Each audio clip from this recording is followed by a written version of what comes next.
Cool. Thank you, Dave. And if anyone's out there, thanks for standing by technical difficulties. If you wouldn't mind, I just want to clarify, Andrea Spencer reminded Yes. me, we actually funded the weatherization program to CBG this year for $70,000. So it's a total of 170, not 150. So I like when there's always more money than we thought. Awesome. Okay. Let's see, where were we? Yep. So I got the repurpose there. Want to have a conversation on possibly postponing the matching grant funds for 6th Street pavement preservation from 2024 to 2025.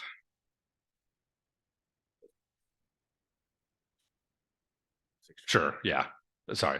Well, pavement preservation is a specific project, but then yeah, we can say road diet instead of rechannelization. Yeah, sounds good. Mm-hmm. And then I had another request of I had a 148,840, but that number may have changed. Possible funds from the Navy Museum also towards the road diet.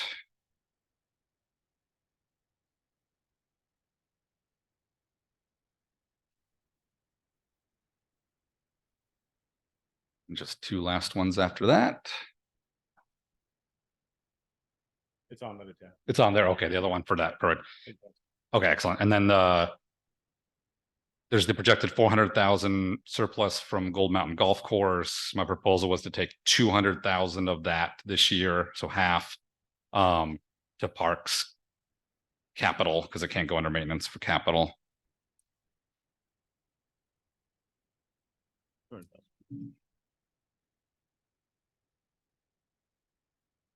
And then the very last one under general is another +8 for DBA to get to their full funding request.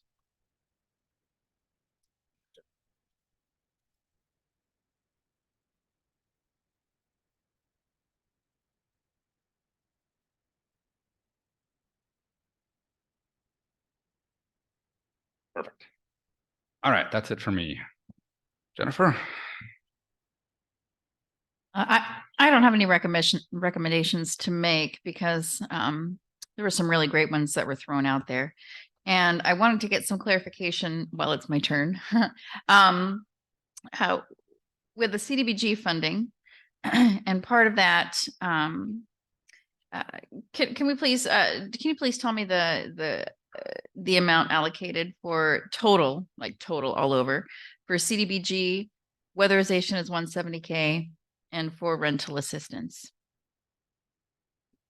So it's not all under CBG, but the CBG portion of weatherization is 70,000. The city portion of weatherization is 100,000, and the rental assistance from the city portion is $100,000 to BHA. And rental assistance is that? Can you tell me about that pool of money again? Is it just city funded rental assistance?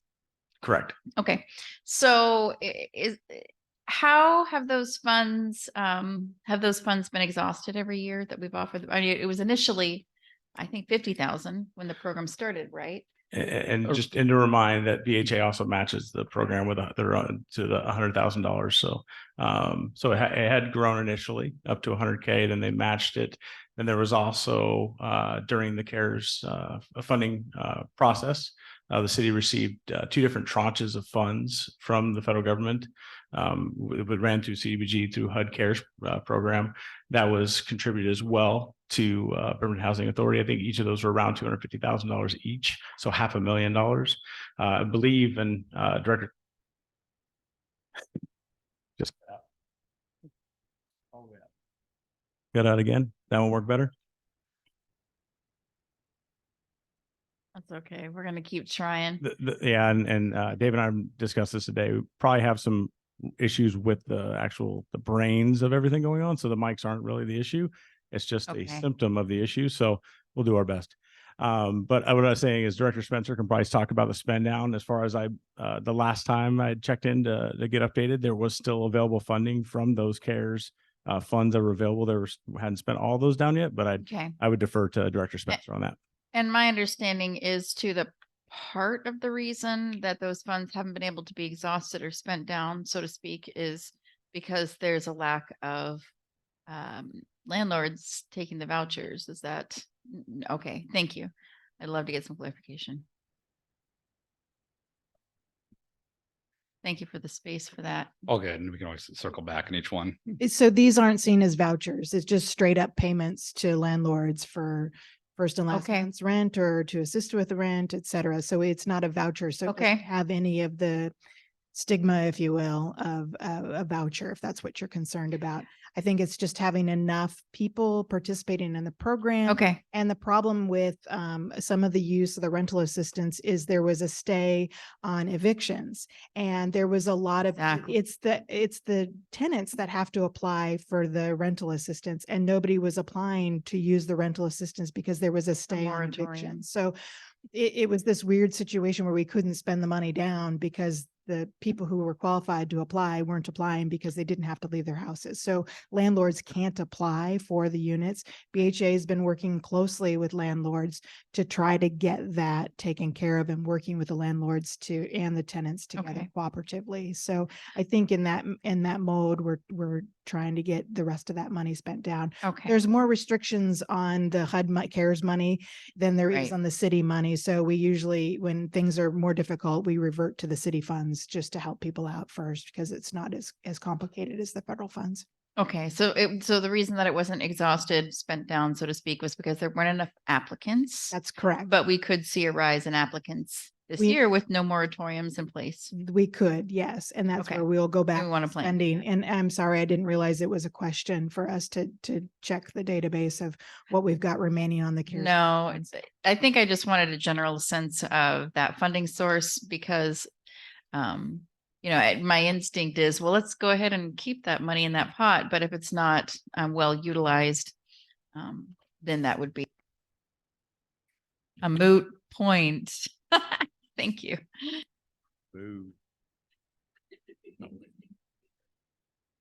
Well, good to clear that up. Excellent. Anna, on a list, I know you had 5 or 6 specific requests. Is a modest proposal.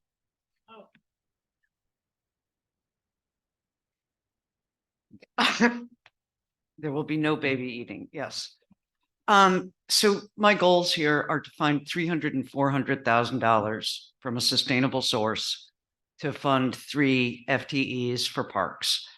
Also to support the mayor's statement about our investment in streets and infrastructure by tripling funds for residential street sidewalks, pavement maintenance, signage, and pavement markings. If you'll look at previous years, you'll see that we have stayed completely flat on that since I think 2021. Since prices have increased, that means we're actually not doing quite as much. So let me pause. I just want to get those up on the board. Just so we sorry. can make sure, not lose track of them.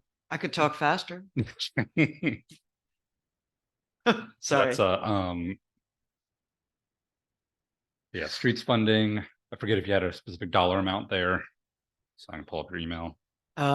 Sidewalks around 700, I think. Okay. Pavement maintenance around 175. Please correct me when I'm wrong. Because I haven't looked these up today.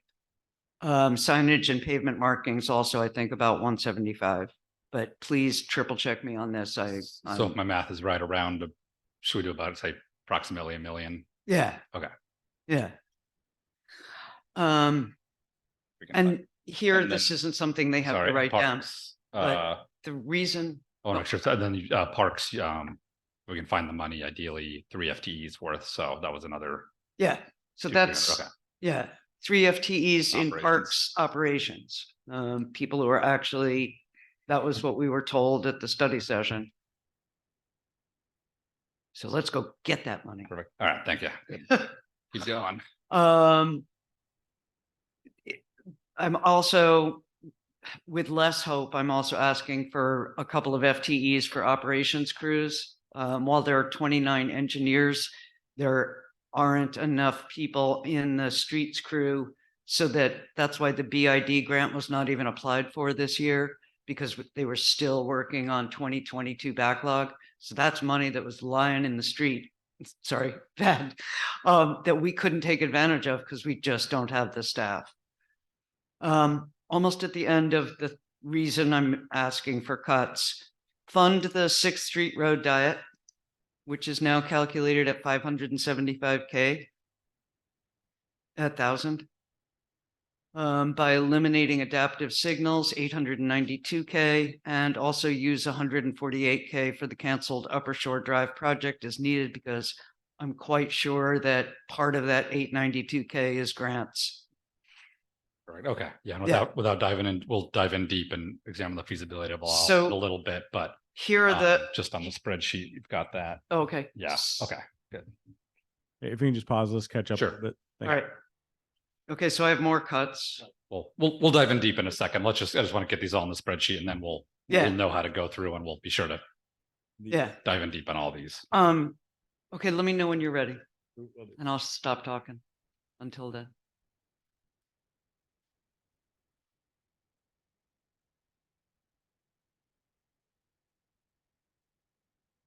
And it's a good day.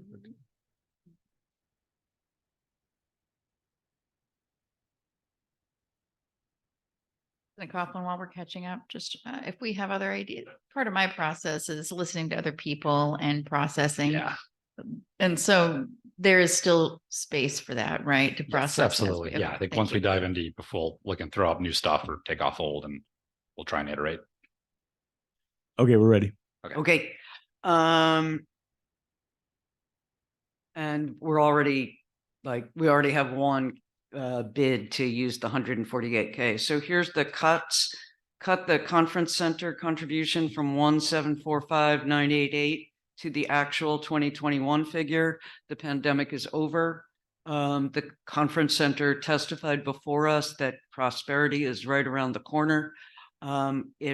This is a really comparatively modest cut that would save us $645,000, which is money we could put to really good use. So for the spreadsheet, that's minus 645K from Yeah. conference center. Okay. Yeah. Yep. Spreadsheet are broke. Yeah. Oh no. We just had a brownout, power down. Oh, So like so.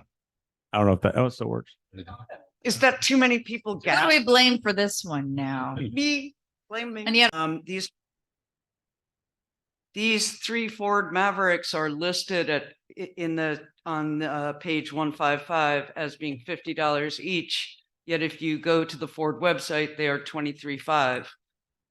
So I'm wondering if perhaps we could buy a less expensive version of that, unless these engineering services and equipment service division are required to regularly go off-road, over boulders, etc. So to make sure that's captured, is that a specific dollar amount or just Well, it would, if it's 23 on the website, manufactured suggested retail price, I truly don't know what kind of a deal we could get from the Ford here, but I feel sure that it would be less than twice the website price. okay? So yeah. No. back Sadly, to no. 50K. It's hybrid. Yeah.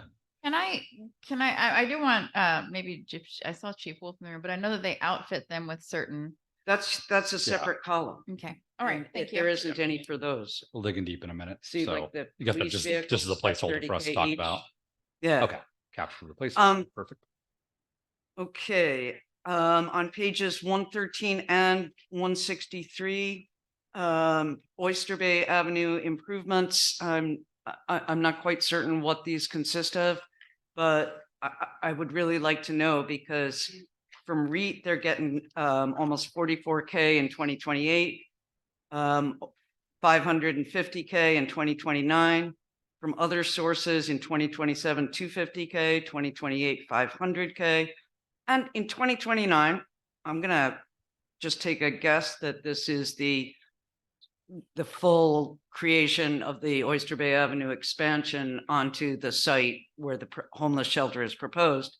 So in 2029, there's a proposed expenditure of 4.85 million. So for specifically 2024, is that the 43,000? You just want clarification, or is there a specific? No, here I'm really looking for clarification because Okay. there's really nothing in 2024 and I cannot possibly challenge the Okay, 2028, so I but got that as a placeholder yeah, for but discussion. it's Okay. just to figure out what's going on there. And then finally, Quincy Square is getting approximately $850,000 from water, stormwater, and I forget the third one, and I can't find it in my notes. And that's something that we might look at instead of creating a curbless festival street that requires the very expensive stormwater vaults. We might continue to have curbs, which are better for child safety. And also better for cars not parking on sidewalks, since parking will still be allowed there. Many improvements could be made without making it a contiguous festival street. And I guess for me, the thing about little kids not seeing where the road ends and the sidewalk begins, that's a big deal. Okay, so that's we can All also done. Put that as a placeholder. Okay, And at some point, our spreadsheet will de-brownificate. yeah, we'll figure it out in a sec. All right, Michael, any? Oh yeah. yeah, almost done. Oh. So I guess for me, the really huge thing is we are being asked to approve a budget for a homeless shelter without knowing really the specifics of site selection, the funding, the project direction, the timeline. We've gotten a bunch of information on the timeline, but we're still not fully ready. There is community partner involvement and there are expert consultations. I think we're being asked to approve the expenditure of a great deal of money that would normally have come before us as, okay, we'd like to do a 30% with parametrics and we got that up there. Yeah. yeah. Already. So Okay. I'm just, Perfect. okay, Nope, all good. done. So we'll dive in deep on that one too. Okay. All right, Michael, any specific requests or clarifications? I'm good at this moment. Okay, perfect. So let's see if we can get the spreadsheet back up and You're getting give a along second to well. organize and see what we want to tackle first. While we're waiting, Yeah. if I can kind of circle back to, if we can talk about the shelter, if you don't mind, there's been a lot of questions regarding that. Yeah, let me see. So council, there's some big ones and there's some small ones. You want to tackle the big ones first or the small ones first? Any preference? Yeah, so there's a shelter in sixth, I think are probably the biggest money wise, maybe some others mentioned, then there's some small stuff. Yeah, I just want to clarify the shelter. So the council asked if there's Yeah. money in the budget. Okay, then let's go. Regarding the shelter. All right, we'll go, let's dig in the shelter and So get the whole let's take plan on the pretty, table. pretty macro. The council asked if there was money set aside in the budget for the shelter. That is what's in the budget. There's no program, there's no partnerships. That's all being developed and being brought to council. What you'll see in front of you when we enter into a contract that reaches your level at $100,000 or more, which this shelter will be $100,000 or more, you have the opportunity to vet that, to ask questions, to approve that contract. Same thing as we develop this with our partnerships, with our ILAs. Right now, what we have is a site that was selected based on council feedback that the mayor needed to select a site. That was requested. We had, Yeah. and we presented to council. So it was presented to council. That's been done. And I think the mayor is committed to bringing feedback and having conversations with the council as this process continues. There's been no structure selected. There's a preferred alternative that you've heard, and I think that was presented I think in the study session in the briefing, that seemed to be, we toured multiple sites, multiple options. That's one of the options. So just want to reassure the council that's still part of the process. What we did is placehold $2.4 million to show a dedicated funding in your budget to be able to execute what the council and the mayor could work on to work toward the homeless solution. I just wanted to preface that before we get too deep, because we're not that far. Sure. So Sounds good. Let me just, I think I need to clarify, although individual council members expressed support for a city-based shelter, there was never an official council ask, but obviously there was probably broad support for that. But yeah, let's take some turns to ask questions and dive into this. Go ahead. No, I mean, I think I smell what you're cooking, Director Riley. And so we're just here to approve money for it. We're just setting it aside. But what I think you're going to hear from council members, what administration is going to hear, is we're going to want choices. We're going to want to have evidence-based solutions. and coordinated feedback from our continuum of care. So I feel like that's what we are wanting to share with administration as we move forward. I'm definitely in support of setting aside these funds, if not more. I appreciate that. And so, yeah. And I think that is the thought process we're going forward, not to solve that here today at this table. We just wanted to get the funds in the budget for the council to be able to operate within those confines of what's available with our funding. So I agree. Thank you. Yeah, Denise. What I'm having a hard time with is the amount of resources that have been invested on behalf of the city with staff and any other resources in selecting this preferred alternative, when I know from our nonprofit leaders that they recommended that not be used. And in fact, we're very frustrated that the mayor didn't seem to be listening. I think we heard that last night, and it makes me, I keep talking about trust.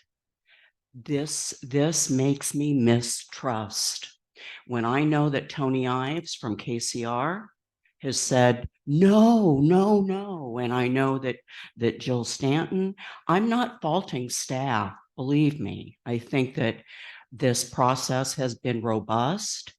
I don't think the right people were at the table.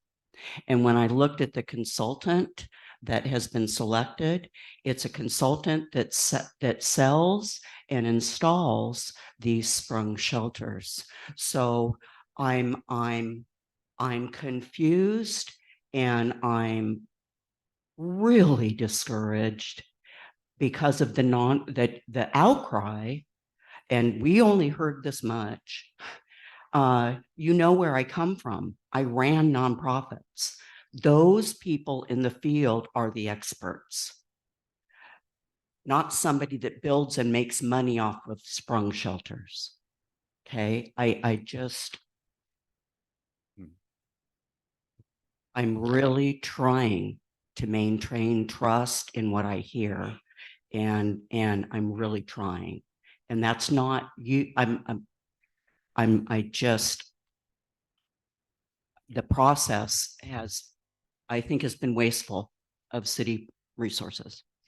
So let's give the mayor a chance to respond to some of the Thank you. comments last night. Yeah, thank you. You know, if you go back and you look at all of the affordable housing investments, permanent supportive housing investments we've made, and look at and then compare our homeless population to what happened the day the Salvation Army shelter, low barrier walk-up wet shelter closed. Look what happened after that. So I respect our nonprofit partners. We are partners. We are extensive partners with all of them.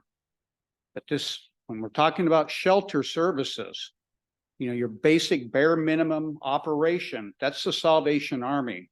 That's us partnering with them to get people off of the street. If you go out there and look now, 2 days or a day and a half after the shelter is reopened, you're seeing significant change in our streets. So folks are accepting that shelter. They're accepting what we are offering them. We're also cleaning up the streets, much to the relief of the individuals in the households. That's the path we're on. I'm going to present that to you.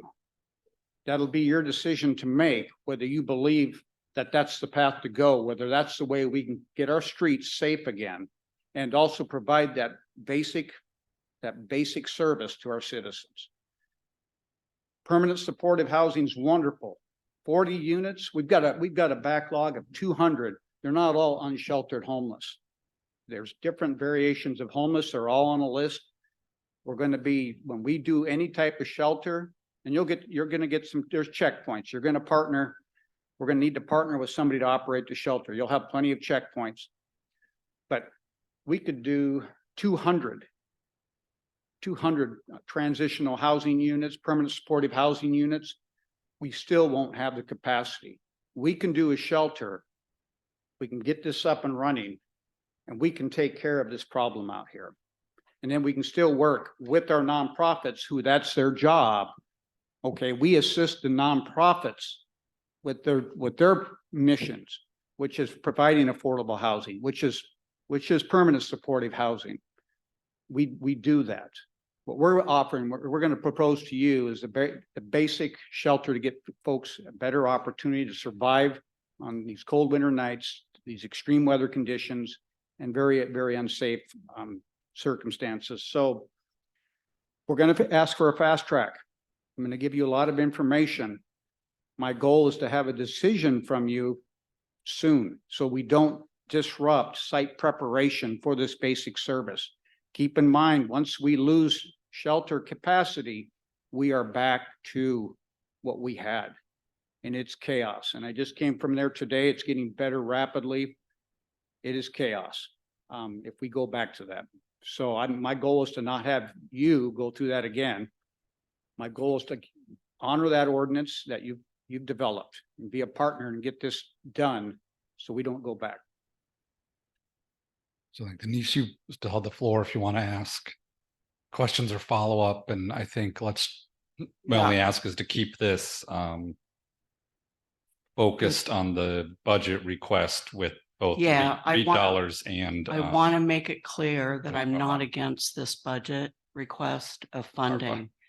I'm just very concerned about the process of decision making, and I don't want to wait until a sprung shelter is presented to the council to tell you no.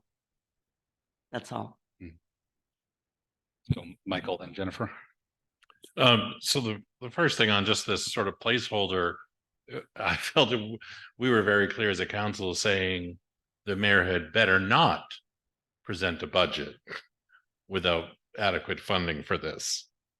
So I feel like that's exactly what they did. I also feel that if any jurisdiction, municipality has figured this out perfectly, we would copy that exactly. And there doesn't seem to be the perfect model. And unless these other nonprofits are saying, no, we have space here for us, we need to have some trust to get this done.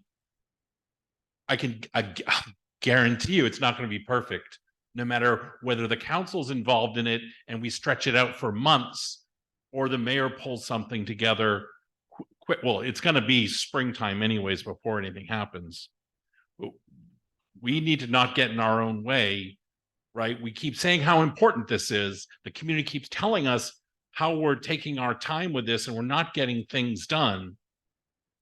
And if you got a better idea, but to say that, you know, this not in my backyard, which has been a big theme lately, you know, it may not be perfect. We have to get something done. So I just don't want us to, I don't want us to create red tape and stuff that's going to make it difficult. We have to just do something, and we have to do something as quick as we can. And I just want to say, because nobody talked about it last night, if we open this shelter, it's only a 183-day shelter. That's what our current laws allow us to do. And nobody's mentioned that. So whether the Salvation Army will close, and maybe this will come online, and then it has to stop or move. So if we have what? Do you want microphone? Don't we have to follow our own laws for this? That is for an encampment. That's what this is, basically. No, it's Okay. not. No, the sprung shelter isn't limited by the 180 All right. days. Well, I stand corrected on that. A city sponsored encampment would have to follow that code, but a sprung shelter or a pallet community would not. Do we have zoning that cover that? Never mind. And Andrea can address the zoning. That's all I have at the moment. Just like, But it's not limited for 180 you know, days. let's get the budget done and let's get some shelter. Okay. My only comment is that, yes, I think we're going to support this funding. I just want quality over quantity. And clarifying question, is this hopefully a pallet shelter and not a sprung shelter going to be open after Salvation Army opens as well during inclement weather? Is it going to be year round? I want verification for that. If the council chooses a pallet shelter, we're still going to have to, deal with the fallout of the pallet shelters. There's a screening process. You already know that. You have to qualify to get in. Some of them even check criminal records. That means these folks out here, they won't be qualified. They're going to be on this street. Well, So I'll have to work with you to find out what you want to fund. If you want a 24/7 operation for a business model that's more of a housing authority type of operation, or do we need to still go try to figure out how to take care of these folks who aren't going to qualify because they're going to be unsheltered on our street? So our funding is finite. okay. So you're talking about, okay, let's visit this. So the budget that you've kind of proposed isn't really complete for what's needed for a sprung shelter, infrastructure, essentially. It's almost halfway complete. Would you estimate for the sprung shelter cost? You said initially, I think you said 4.4 million is the estimated cost to set up a shelter. I can defer. So the ranges, there were estimates that was provided by Katie. As I said, there's 3 options. There was the encampment 1.2, 2.8 for the pallet shelter at 40 units. And then there was up to $4 million for a sprung structure. We're at $2.4 million for the full build out. So roughly we thought about 3.5, we're about $1 million away for what we think probably the sprung would take to get fully stood up, and not to operate, but to fully stood up. And we're working closely with our partners for other funding strategies. They're just not able to be in this budget today because those agreements haven't been solidified. But we're confident those partnerships will come to fruition to be able to close the gap with the funding and also operate any site. I just want the numbers just so I like numbers 2.4 is 2.4 is identified for funding in the budget. Yes. in the budget. And we're looking at about $3.5 million for the sprung structure. 3.5 for sprung. Yep. For a pallet, Was it's about, a capacity issue. So that's going to be 40. Is that I think it was 40 was within our estimate. I think it was 2.8 40? million. That did not include the infrastructure for what the power grid, what it would take to power each unit. Right. To those require I'm so sorry, just have to go a little slower with these numbers. Was that Right. I heard 40 million thrown in there? not 40 million, no, 40 No, 40 units. 40 units. 40 units Capacity 40, whereas the sprung has the capacity to hold. between 150 and 200. 200.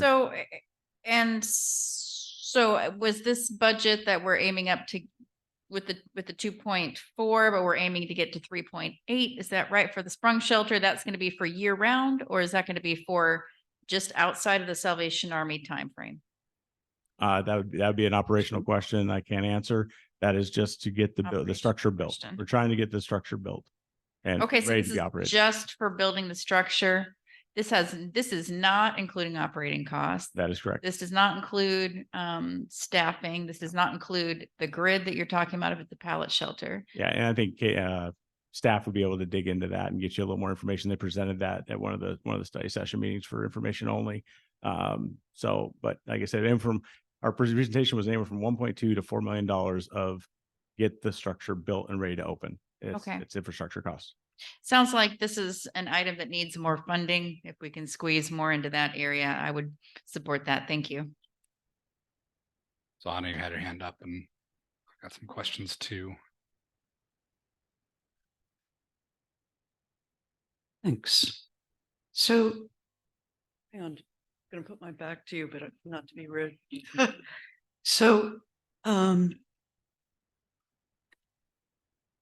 typically, any expenditure over $100,000 or that is expected to amount in the future in total to $100,000 is required to be presented to council for its approval. Yeah.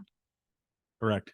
So typically, even though all you're doing now is under $100,000,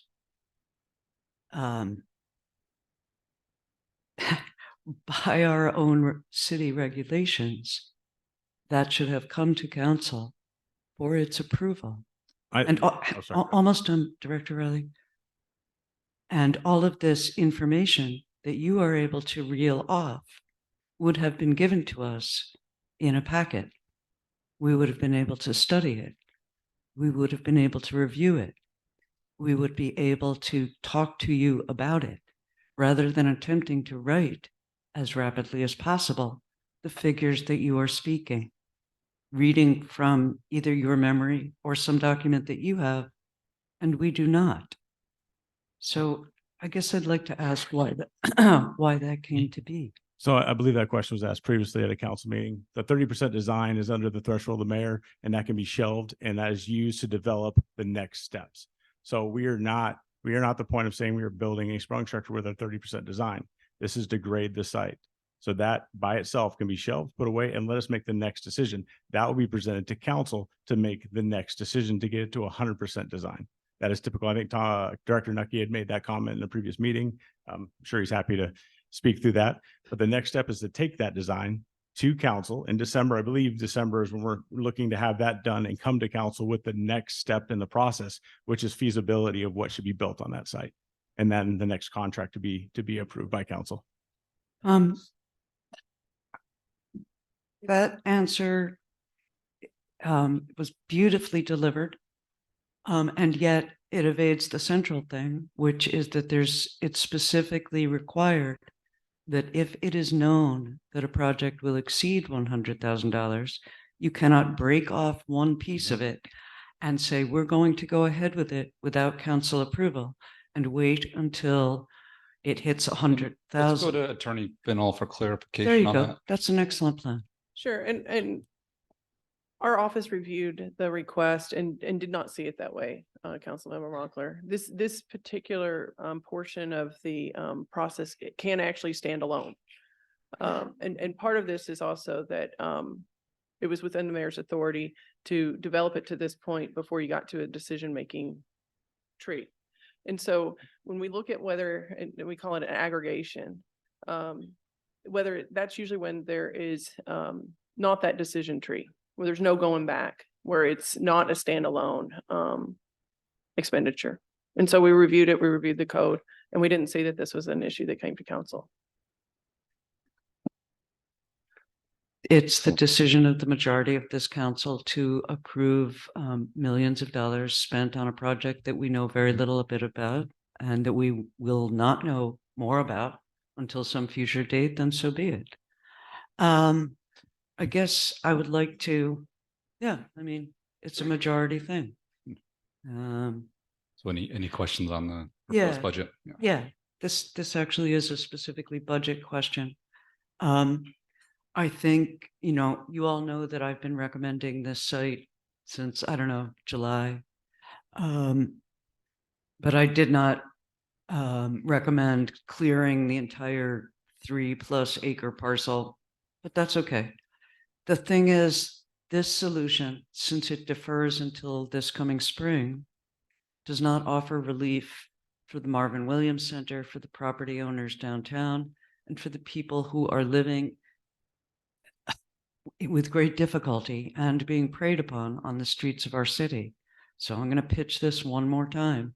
We have $1.1 million in ARPA funds, which could specifically be spent to create pallet housing on one of the parking lots we own downtown, like the 5th and Park Shelter, with an urban rest stop with toilet, laundry, showers, lockers for personal possessions, a room for service providers, merchant patrol, whom we already have under contract, who are trained in conflict resolution and de-escalation, would be able to regularly patrol it as they are already in the area.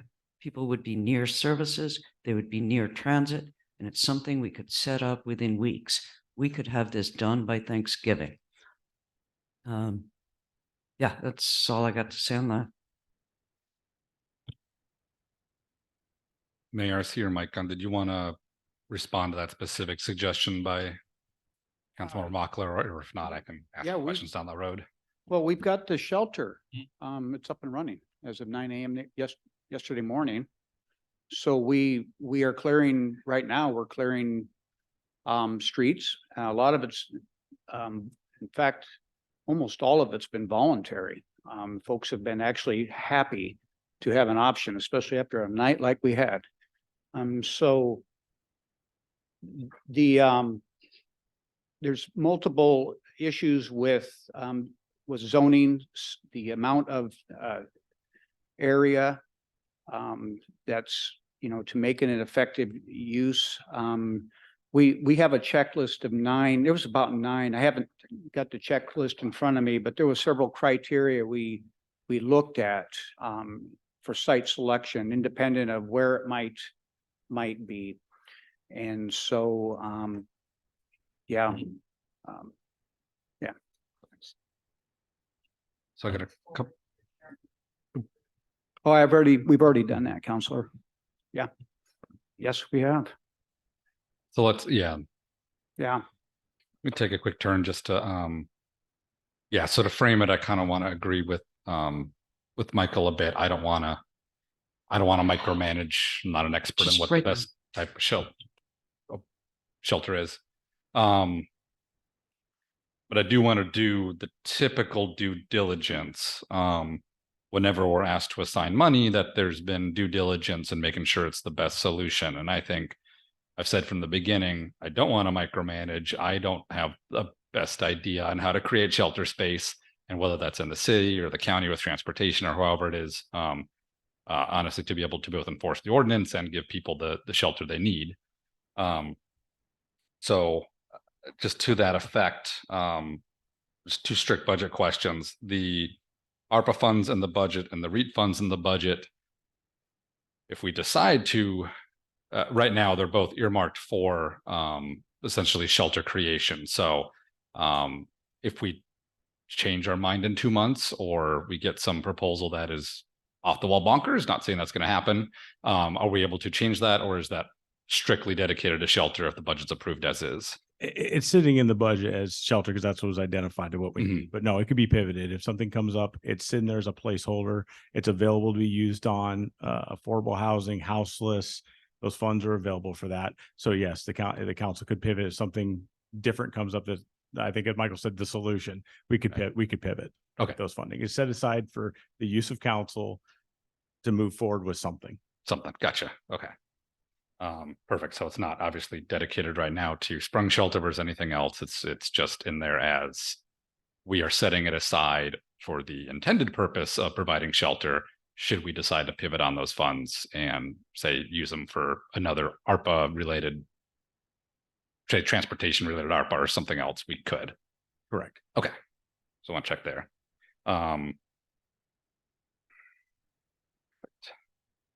So that, yeah, that said, I just sorry, I lost train of thought. Yeah, I just want just due diligence. I think it's I think we're hearing that. We want to just hear that this is the pros and cons. There's obviously no one best method, but you know, this method has been researched. It creates this many units of shelter. It costs this much. This method, this much, you know, this location.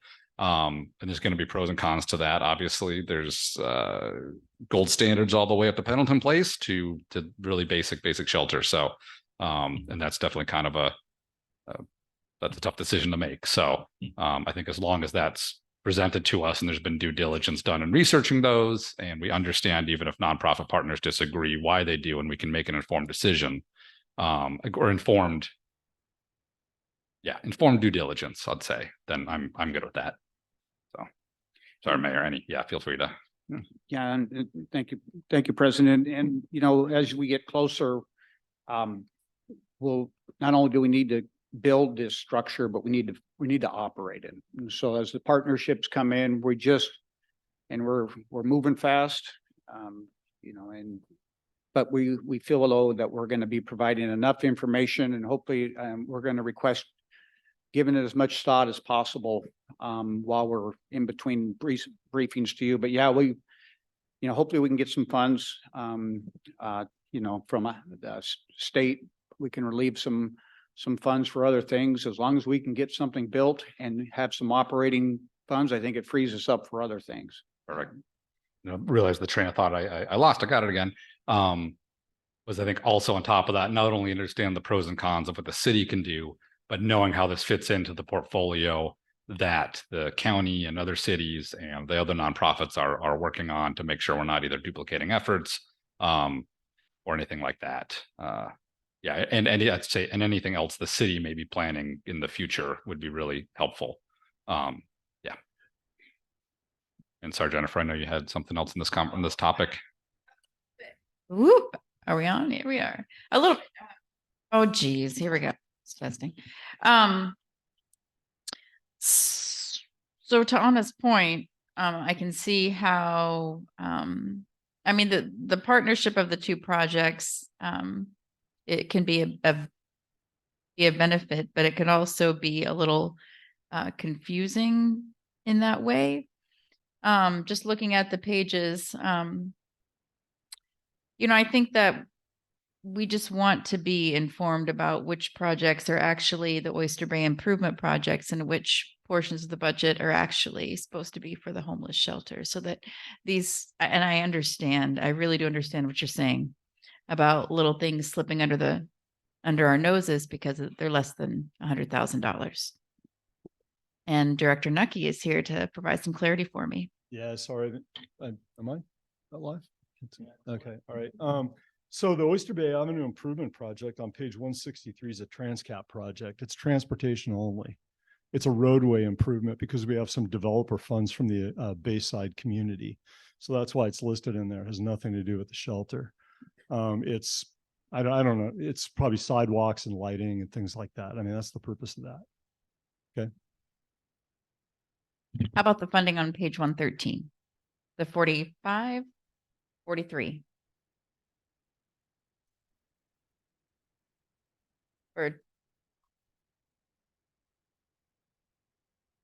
Oh, apologies. I'm reading the wrong line.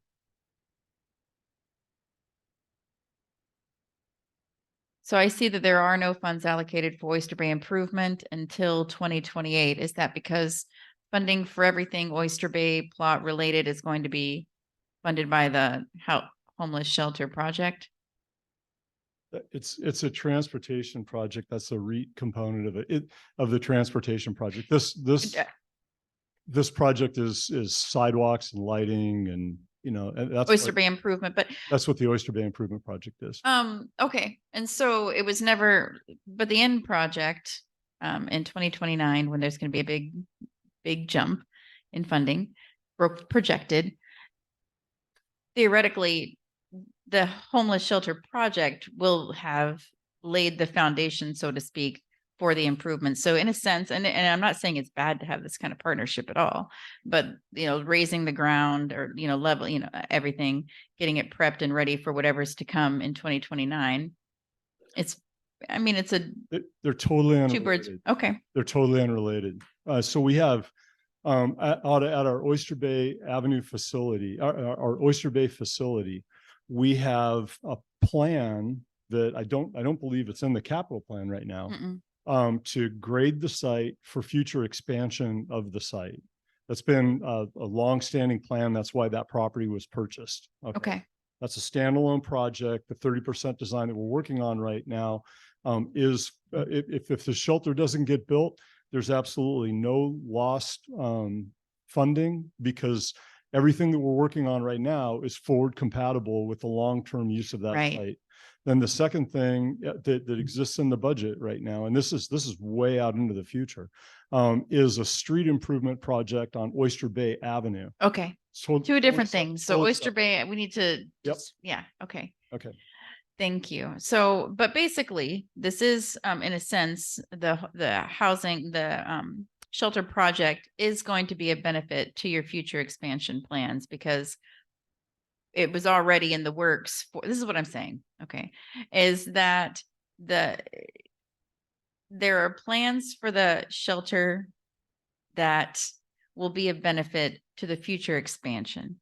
And so my concern and my caution is just to make sure that we understand that the expenditures that are going to occur are going to, it might be confusing because some of the improvements are going to be a benefit to the future expansion, while at the same time being a benefit to the shelter project itself. So yes, Mr. Director Riley. A great question and great concern. Mine as well. There's two different funds at play here. So the water utility owns that land. That is who's doing the build out and the grading of the future use of that site that will benefit now if a shelter goes on that site. That is what's happened with utility funds. It's not in the budget. We have not entered into a contract, but there's 1.1 million, we believe, to grade that site, about over $1 million to grade out that site and get it ready for anything to happen on that site. You will approve that contract when that gets to fruition. We're not there yet. We have that money ready to go to plug into a budget amendment when we enter into that contract. That's water utility. So that's going to be on its own one fund. And then when we start spending dollars on this structure, will be your ARPA dollars, will be your available REIT dollars, and that's tracked under a project. We're putting all our heads together behind the scenes to make sure it's very clear, separation of funds, what the funds are used for and what's eligible. So Yeah, that's perfect. That's the kind of stuff I'd like to be delineated over time to us for informational purposes. One thought we had is either through the Public Works Committee or through the Finance Committee. I'm happy to join on the Public Works Committee to talk about the progress of this project, because it is very, it's not convoluted, but there's a lot of pieces, and show where we're making progress and how we're keeping everything separate. And I was talking today, if this site becomes permanent beyond 10, 20 years, we will look to fund back the water utility. The utility will need to be funded back with other funds. And that's a conversation we had with the executive team, how that works. Right now, it's not the vision, but it could be. And good gracious, my perspective is that I don't think that y'all are doing anything sneaky here with trying to get this funding. You're being creative because that's what y'all do best. Okay. You're being really creative with how you get this funding because you want to solve a problem and kill two birds at the same time and utilize funding to the maximum effect and use, and follow the rules that are there. And I know that the mayor is out there hustling, lobbying for our houseless individuals. There's still some concerns I have about other ways that this issue is being managed. But when it comes to this shelter and allocated funding and being creative in how you're utilizing funding and in compliance with the rules and the purpose, I appreciate that. Thank you. Well, thank you. We work really hard for that. One thing to say, this is atypical. The way we're doing this is not how I like to do it. I don't like to just put money in a budget and have no real tangible things you can grab onto. Again, requested from council, which I understand why, and our attempt to show that good faith that we are making that effort to go forward, because it is very atypical to ask these questions. Makes sense. Typically, it's like, no, that dollar ties exactly to this contract that's been signed by council. You've seen it. And so this is atypical, and I appreciate the conversation around it, try to understand it. So thank you. Absolutely. I'm glad we're having this conversation. Michael? So I just want to say, kind of inspired by Anna, in plain language, we are not using any of the shelter funding that we're talking about to develop this site. In fact, it's the other way around. We're developing the site early with the funds that would be used to develop it. And that's going to benefit us because we're getting a site that's developed. So we're not, and if anything, it's the opposite way. The shelter's benefiting from Public Works' sort of generosity on moving this forward than it is the other way. And I just wanted to be clear, because I think that's what the issue was. They're like, are we trying to get some work done and bill it under the shelter? It's completely the opposite. So I just wanted to, it was a clear point. No, absolutely. I'll tag on that. It's really important to make clear, because if you're going to be someone on the outside looking in and you assume the most absolutely pessimistic scenario, it's, oh, this site was only chosen because then we can use these funds to help develop it. And so, yeah, I think that's why it's due diligence to have this conversation, make that clear or not. But to Councilmember Mockler's comments about some of the other options of parking lots, temporary shelters, again, I think when the actual contract comes before us, expect that to be, I know some of it's already been addressed, but expect it to be fully addressed on everything that's been looked into. Yeah, we'll see if we can start wrapping this one up, but let's do a last round of comments. Thank you, Council President. Thank all the rest of you. Thank you for explaining that information. That's adjective good to hear. Can I, do you guys mind if I ask one question about the laydown yard on this site? So the laydown yard, Is that the correct terminology? The shelters could not be located on the Olympus Drive site. Director Spencer told us because of the zoning. That's correct, or no encampments or anything. But the laydown yard that's on this 3.5 acre site, could those materials be moved to Olympus Drive to provide immediate shelter for those who are not able to be admitted to the Salvation Army? You have there's lots of questions. And so can you give me the specific site that you're talking about and The Olympus, the Oyster Bay Avenue site. I asked you, could we not consider using the Olympus Drive site where the engineering buildings are, the So- old engineering buildings? To answer that specific question, Olympus site, you cannot construct. of the a zoning. facility. Yes, because zoning prohibits it. You Yeah. could do a temporary tent city. So that's the 180 days that Michael was talking about. So if we did something up there, it would be a temporary encampment only. Okay, that sounds great. So that's one possibility that I hadn't realized, and I don't, perhaps the rest of you had realized it. But the area that's already graded on that 3.5 acre parcel on Oyster Bay Avenue North, you said could not be used because it's being used as a laydown yard. Is that correct? It's storing equipment, materials, et cetera, et cetera. So it's currently raw land. I mean, very little of it has been flattened out. I mean, like 30 feet or something like that north of the old property boundary. It's raw land that requires grading to be usable. And that's how it exists currently. There's timber on it and everything, big hole. Timber growing or timber lying? Timber growing. Oh, okay. Yeah. Sorry. But and we have this plan to grade it out, and that's what we're trying to expedite, right? Yeah. Okay, thank you. I'm sure we all understand that my goal here is the people who can't get into the shelter. To find something for them. I don't know, Tuesday would be good, but next Tuesday. Thank you all for your patience. Absolutely. Any other final comments on the 1.1 million ARPA and 200K in REIT towards this? All right, seeing none there. We could work our way down or go back to the general fund. Yeah. Mavericks. The Ford Mavericks. We weren't really sure what you wanted us to put there. The Mavericks are quoted off the state contract. It's a different vehicle that you're looking up online, I believe, without getting into the weeds, but that's the state contract price that's in the quote. So I'm not sure what I think the request was. So we just put it up there to talk about. Right, to talk about, yeah. So Okay. why don't we just go back to general fund or Okay, and then the Quincy Work our way Square down. money.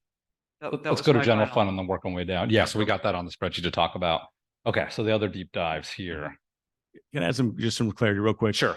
The one item that's on Yeah. top of your screen Oh, yeah. before all the others that we discussed, court security. So this request came in late, and so it's not including the budget, but it did get added in here to Oh. discuss. So the court security contract is a new program that is not an existing. It would spend down fund balance. Now, we do also know we received the state appropriations, that grant that was discussed. So that was not included in the budget because it was not presented until late after the budget had been released. So just wanted to highlight that. We have it on both sides. We have revenue and we also have expenditures for the court, but that is a new program that needs to be considered by council in your deliberations. If you were to add the court request in, So- that's a new program in the budget. Is okay, so that's not in the current budget draft at the moment. That is not in the. It's not in the court bottom- budget. On the bottom line. Right. Do we have any written proposal or materials on that or? During the Uh, presentation from oh. court presented that as a request. So. Go ahead, yeah, if So, you remember. Can we maybe, I would love to advocate for this to go to public safety for a possible budget revision since it's so late in the game for us. We haven't had a lot of time to review it. Sounds like, is this in a more security in addition to what we've already approved? This would add 2 security officers to the court. So this is a request. To add Additional. additional? One currently, you just approved one through year end. That goes away from the Okay. 31st, they revert back to 1. This would establish a second FTE at the court at that dollar amount. So this was presented during the Monday presentation from court. Okay, And we had informed her that it was a new program request that council would need to consider, and she identified that. So just wanted to let you know that it's not in the existing fund balance.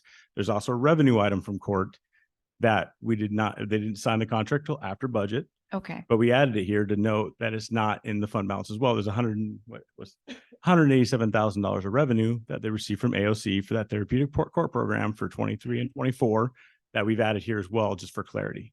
So that's in here as well to add to fund balance. And then the court security would reduce the fund balance in the general fund. Can you show us the well, income? the AOC has no, that's specific funding. It can only be used for specific purposes. So it really doesn't do us any good to look at it as pluses and minuses, because we're talking about, we need to find capacity for the 115. You need to look for the 115. And part of her presentation on Monday was the reduction of the assistant court administrator to reduce that position and to add a legal technician. So there was slight Okay. savings there that she did present a presentation to support this, not with all the dollars, but we could try to answer that. Just wanted to add that is a part of the proposal that will affect fund balance in your discussion.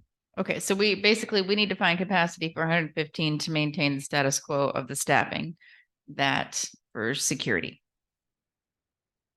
Short answer, yes. Status quo as of what was temporarily. We just approved the temporary temporarily funding. funded, but So yes. that was 60,000 for 3 months. So I guess I'm curious why it's 115 for the whole year, which sounds like a much better value. But are we going to see another budget request for that to be increased later on? Can I ask, are we able to pull up those slides presented last Monday from court? We can, yes. Okay, yeah. Okay. While we're talking. Should we come back to that? Is that what you're going to say? Uh, Oh, no, while we're talking? Okay. If you have the slides from that. Give us. But are there Yeah, numbers I'll on take a the, second. are there numbers on the slides? I did in talking with the judge, she believes that $115,000 will suffice to get what they need going into 2024. What's going to happen? So was it really going to be, okay, we're talking about next year's budget. Yes. So, but your question's that, for 3.5 days for 3 months was $60,000 for the current contract with Seattle's Finest at $97 an hour. I don't know the specifics, but discussing her the $115,000, she believes that will get her what she needs for next year. Do we need to do another open bid for that, or is that just?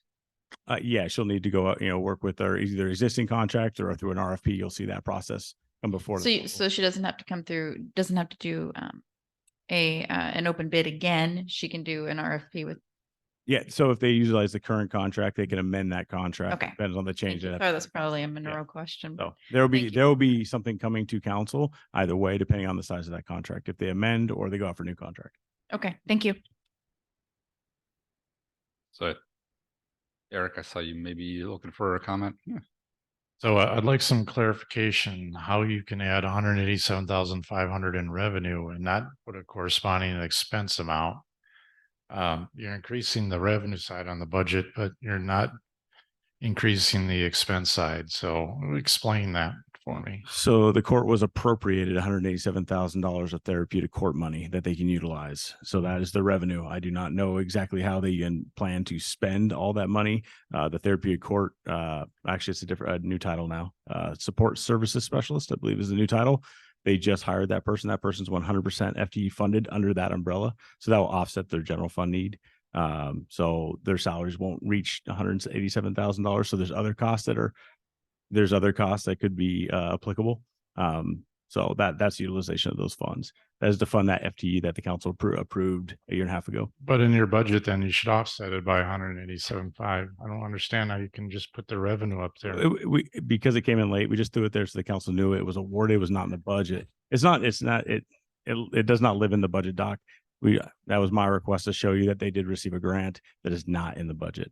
So we could take it off that spreadsheet if you like. It's not embedded in the budget right now. We just wanted to show that they did receive that therapeutic court appropriation. Well, you need to take it off of there because it doesn't make sense because you don't have the corresponding expenditures. So either you put both in there, revenue and expense, this, Mike, as an accountant, or you take them both off.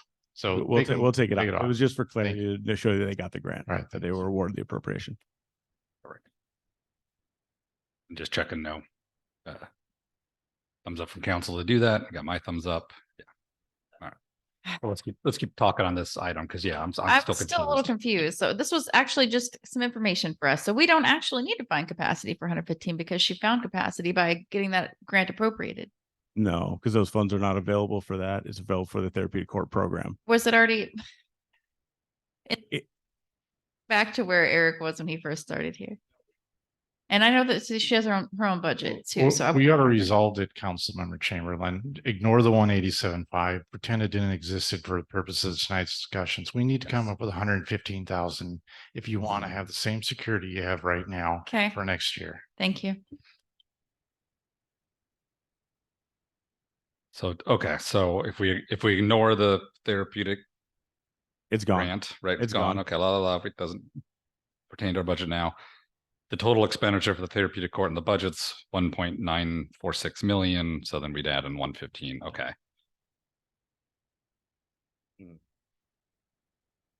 So in that case, the total court budget would have gone from starting in 2021, 1.5 million, 1.5 million, last year, just close to 2 million, and now 2024 proposed about 2,500,000. Okay. Sorry, actually 2.1 million. Yeah.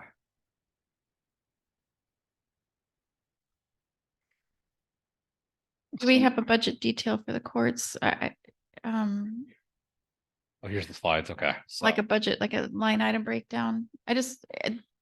See, and folks gave me grief about this before, but I want to know, I'm doing my due diligence. So I'm just looking for line items, like personnel, training, If general supplies, Back to the right? slides. I do not have that available for you tonight. No, I do not. We can answer questions particularly within the budget, but for line item detail, that was not requested previously. And Okay. I can't walk through that this evening. I think, some departments have to make cuts within their own department to meet capacity. And I just wonder if there was any category where a few thousand at least might be able to be shaved off to make capacity. It's a large item for a small budget. I will say I can't get into the technical details of the judge's budget. Okay. I don't. see She's her- not even she's here, not- so I don't can't see her ask in the those audience. questions. It's hard. I'm not sure how to answer those questions for you. Okay. You mind if I jump in and just see what other slides to refresh myself? Because now I'm remembering. Are there any other slides for the court? Yeah, maybe if we just slip through, we can.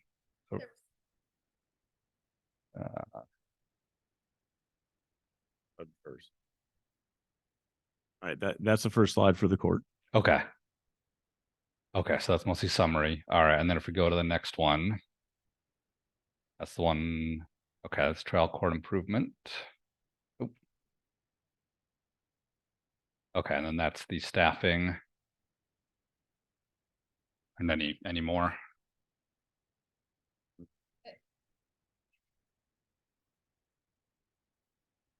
Okay, and the next one.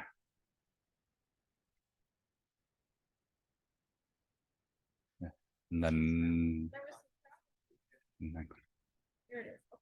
So we've got. So it was 1.3 million for personnel, 644,000 for supply services and taxes at the moment.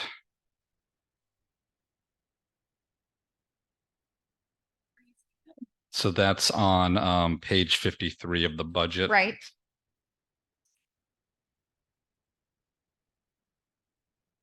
Okay. So is there any breakdown of the supply services and taxes?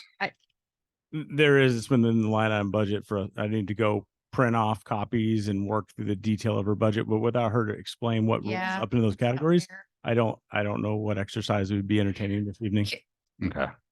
This is something that we could possibly come back to at our next, at our last, hopefully, budget meeting. Is there any way that we could maybe request some clarification since she's not here? Council President? Yeah, I agree with that. I'm not comfortable giving a thumbs up at the No, me moment. neither. I want to know more about what's, a line.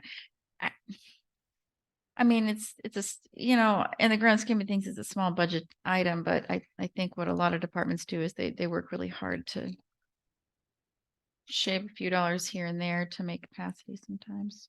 We can take your request and send that to the judge and ask for that information to be provided before the next meeting. That'd be great. I think in specifics, the current, the breakdown in salary of the current personnel, and then a bit of a level of the supply services and taxes. Yeah, I think I'd like to know what's required training. I still, and what is not required, because I know that there's some required professional development. The clerical was required. So that's a specific request. Yeah. Sounds Thank good. you. We can get that for you. Okay. Thank you. All right. So we'll not give a thumbs up to that one at the moment, put a pin in it. All right. Let's keep working our way down the spreadsheet.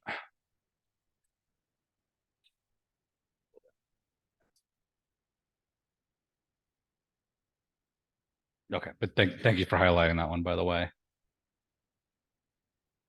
Okay. So this next one's mine. And my understanding, I saw there was some budget for KEDA, which I mean, I have nothing against. They do great stuff for the county. But then I saw this for CADA, and I was like, what's CADA? Because I'd never heard of it. And it's the Kitsap Aerospace Defense Alliance, if I got that right. And doing some quick research online, it seems like there's been no activity from them in several years. Yeah, and you're correct. We haven't made a payment to them since 2020. It was a placeholder, knowing if they were going to start back up. It's just been sitting there. So yeah, there's $10,000 not looking to be spent in 2023, 24. Perfect. And so then my request was to take that and put it on the DBA Downtown Bremerton Association request, which I'm happy to talk through real quick on that one. So they sent quite a detailed funding request for us for a total of 68,000. We have funded them 50,000 a year for the past 2 years. Councilmember Younger forwarded and pointed out an email from, this is November 2021, I think, when they were first looking for funding to start the process of getting towards Main Street. And the email was from John Morrissey, and basically, outlining at the very start of this whole process of, hey, can we start getting some city funding? If we get some city funding, we can actually hire an employee, because up to that point, they're entirely volunteer based. By hiring the employee, you get some dedicated momentum towards getting Main Street community established. And when that happens, this email from John just talked about there is a program where then businesses can get essentially B&O tax exemption, which can then get funneled into Main Street and provide long-term funding. And it stays here. So that's great. So, the email did say like, 2 years and we're, hopefully we'll get that all in place. Talking to DBA and folks, that was, I think, optimistic, overly optimistic. In terms of how fast that would happen. It still is a revenue source, but basically you need to get the full Main Street Association status, and then you need to get individual businesses enrolled in that program. So that is not, I'll just be blunt, the 2 years was, I think, too optimistic. But what I really liked about their package is kind of twofold.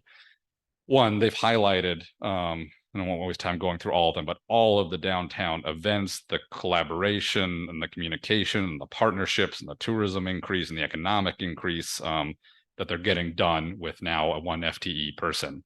The request to go up to 68,000 is basically to meet there's a new state minimum wage law that went into effect the other year.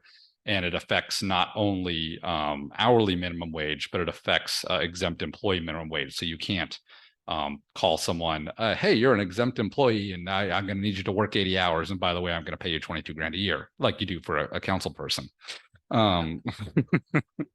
So which we are specifically exempt from that.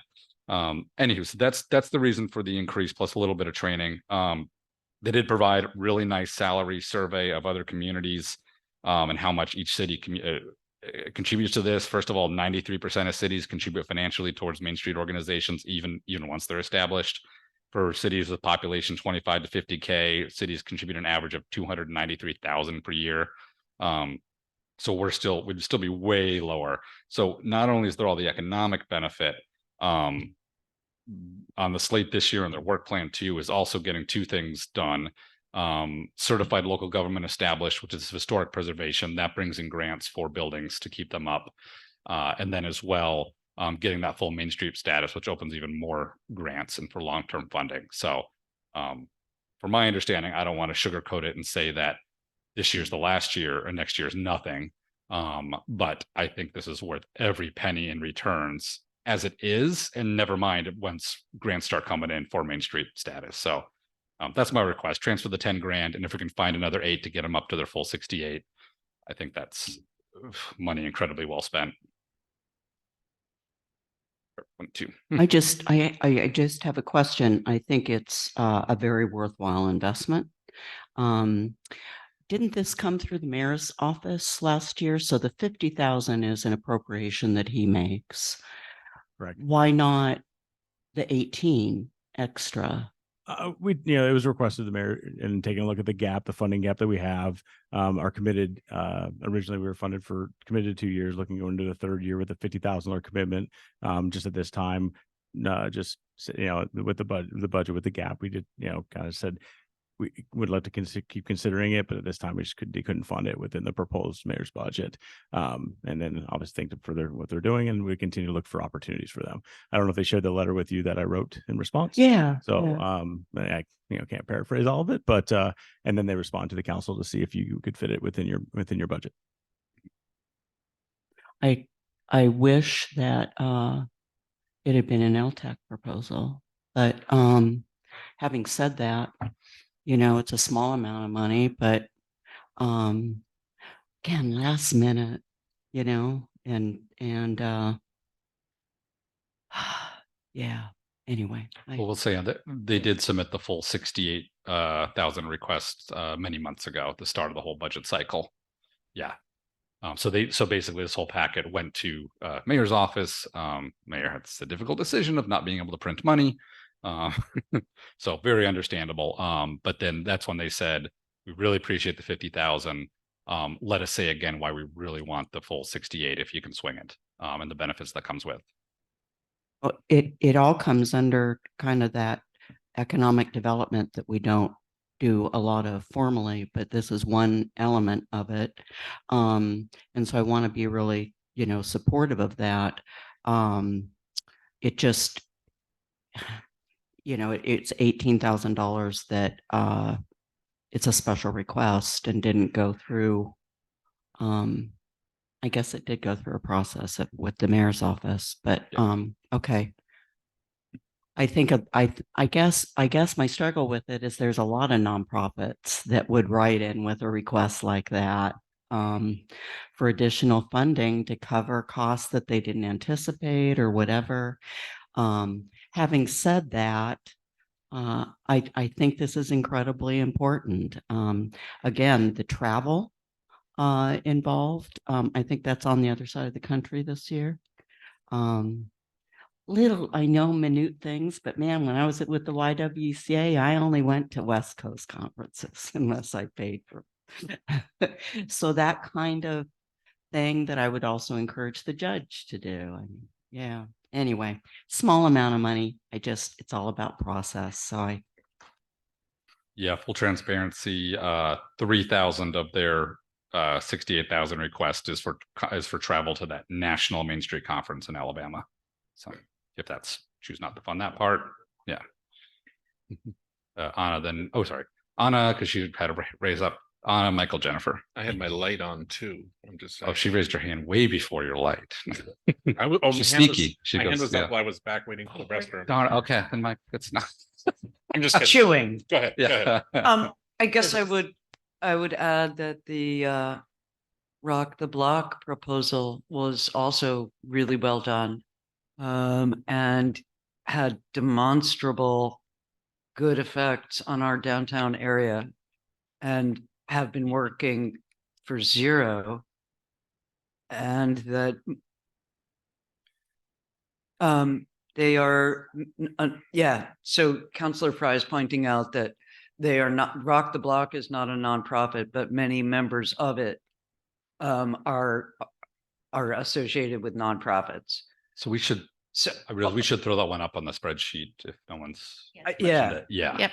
Okay. And I'm almost done. I guess I was really impressed last night by I don't remember if it was Kelsey Stedman or Dawn Michelle Wilson who said they had gone from 30 people that they had driven to facilities way outside the Kitsap Peninsula 236. That's just such an amazing statistic. I can't tell you, just to get somebody to get into the car. And that really is helping our downtown area. If you want to look at it that way, and it's helping Bremertonians, which is pretty great. Okay, all done. So again, I had to leave the room for a second, but I heard most of it. But I just want to remind folks that the support for the Downtown Association should pay dividends. So once they become a certified Main Street, or what's called a Main Street community, they can leverage up to, I forgot the number, it's like $218,000 by providing basically business owners tax credits directly off of their Department of Revenue taxes that they pay. So it's a pretty good program that Mayor and I had talked about years ago, and just trying to get away, but you have to have a staff person, and that person obviously needs to be trained, and there's not a lot in the area that are just ready to do that. So yeah, so any extra funding we could provide them, I would support. So yeah, I'd love to see the Rock the Block thrown up there, 50K. I don't know if you have that yet. Oh, it says 60. Oh, wow. We will put that to 50. I was trying to use my brain from the. It's 50 in Kelsey's proposal. Okay. I'm going to circle back to my request regarding travel. And I think that it would be inequitable of me to ask for travel for just like required versus elective travel for one department and not ask it for like all. So I just want to circle back to that request to have travel, like a budget, at least to say the percentage of the budget or per department. Do you see what I'm asking, Director Wright? Yeah, we have training and travel line items. I can pull that and provide that to you by department percent. You want to figure out what's required to what is continuing education. You want us to split that out? Yeah, I think there's required continuing education, and then there might be even a third category of travel that I just don't know how to label. Travel to get smarter. I can work with departments to get that. I think defining what's required. I think there's continuing education requirements that you can meet for CPAs, for like our council member Younger. He's got 2 years to meet his requirement. So is that, in each year he can choose kind of how he wants to meet that. So continuing education to me seems like required. So, and there's, we'll do our best to try to work with the departments to get that number. I cannot pull that directly out of the budget, but I can get put the request out. And I appreciated Councilor Fry's comment about attending travel on the West Coast. I think that's a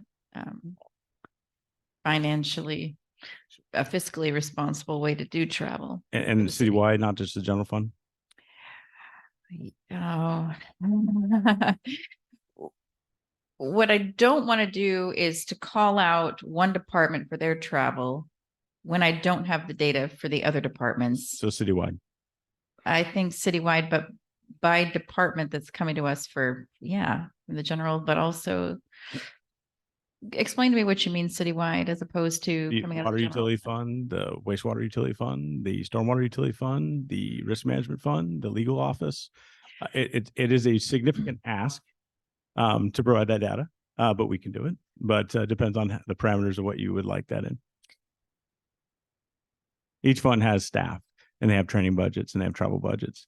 I think what I'd like to know is anything that is non-continuing education or required travel. So required travel, I require my staff to take training, and we budget that, but they're not required professionally to continue that development. Right. So there's not too many trainings where they go, I want to go do this in accounting. My accounting staff does not go to learn how to sweep streets, and not the right choice of words to use. It's on continuing education. It's understanding the gap update. It is not required that we have to do that, but it is required that we stay up to date on the gap update and on federal requirements. And so it's not a very simple request to define that. we could provide you with the percent of the training budget. All of each department might be an easy request. So you can see what portion it is.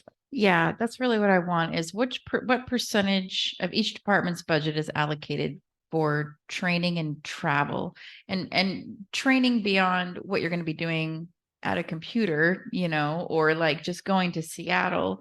If you're staying in Western Washington, I would think that that's a relatively inexpensive. I mean, there could be some expensive conferences, but I'm thinking more on the lines of the big ticket items, the larger, longer travels. Say for time wise, yeah, I think that's clear. Yeah, Okay. we'll pull together what's in the budget. I appreciate you. Cool. Thank you. Excellent. Yep. Eric So on Coughlin? DBA. Yeah, so I just want, some of you weren't here in November of 21. I know Michael and I were here. And I'm going to make some comments and I assume I'll get some arrows in my back on next Wednesday or whatever, but I want to, and that's fine. Again, I said last night, I'm used to that, but I want to point out some facts. The fact is that the council is actually 2 budget initiatives in November of 21 that I pitched and the rest of the council went for. One was to provide Main Street funding, $50,000 for 2 years with the promise then they would be self-funded and they would go ahead and have this Main Street program set up and they would get a $250,000 per year state B&O tax basically refunded to them. I was shocked to see that they not only asked for 50,000 in this budget, but now an additional 18,000. I understand maybe it took you more than 2 years to get this. One is, are you going to come to us next year and ask us for more money? Did I open the door by believing that they're going to achieve this in 2 years and not ask us for any money? Did I open the door? 1 second. Did I open the door by saying, I believe you and we can do this, and then you're not going to be like these other entities that are coming after for LTAC money year after year after year after year? Because gosh darn it, what did I create by asking for this? So I won't be here 2 years from now. I hope this funding request won't be here 2 years from now. We cannot be supporting every nonprofit through the city budget, period. What dues do the members of the DBA pay? Aren't they expected to pay for any of this? The Downtown DBA Bremerton Association. and Main Street are two. Michael is the expert. Yeah. on Okay. this. Let's let Eric Educate finish the me. floor and then Michael or Michael, do you Educate want me to then. answer some of Well, that? why, so there's no money going into this program other than the city of Bremerton or the Main Street program? So if you want to take it and I can follow up. They definitely do fundraising and they try to do stuff. They're also coming out of COVID. And I do believe, and somebody could correct me if I'm wrong, but we approved 2 years of $50,000 funding, but they didn't draw the first year. So we're entering the second year, which is the third year as far as we did it. But I think maybe it might have been worked out with Melinda Monroe or somebody that we rolled it forward for them. Just Mhm. it was kind of COVID related. And that's fine if that's the case. That is correct. And that's why the maintained $50,000 in this year's budget was approved Okay. in the mayor's budget, not the additional. Right. So that was the original promise and I'd like to keep that promise, 50,000 for 2 years. And this is the second year and I'm good. Any increase, can they not get the money from other sources? If you're telling me no, okay, then I guess I need to consider it. But goodness gracious, you can't get $18,000 from whoever wants this organization? So- Besides the city, do we have to support everything? No, I would say, however, last year we gave 90,000 to Marvin Williams. We're doing the respite center. We're giving 20,000 to Kita. And the current budget, it's 50,000 to Kita. That's another nonprofit. I mean, I think we already give lots of money to different nonprofits as long as they're providing a benefit to the city.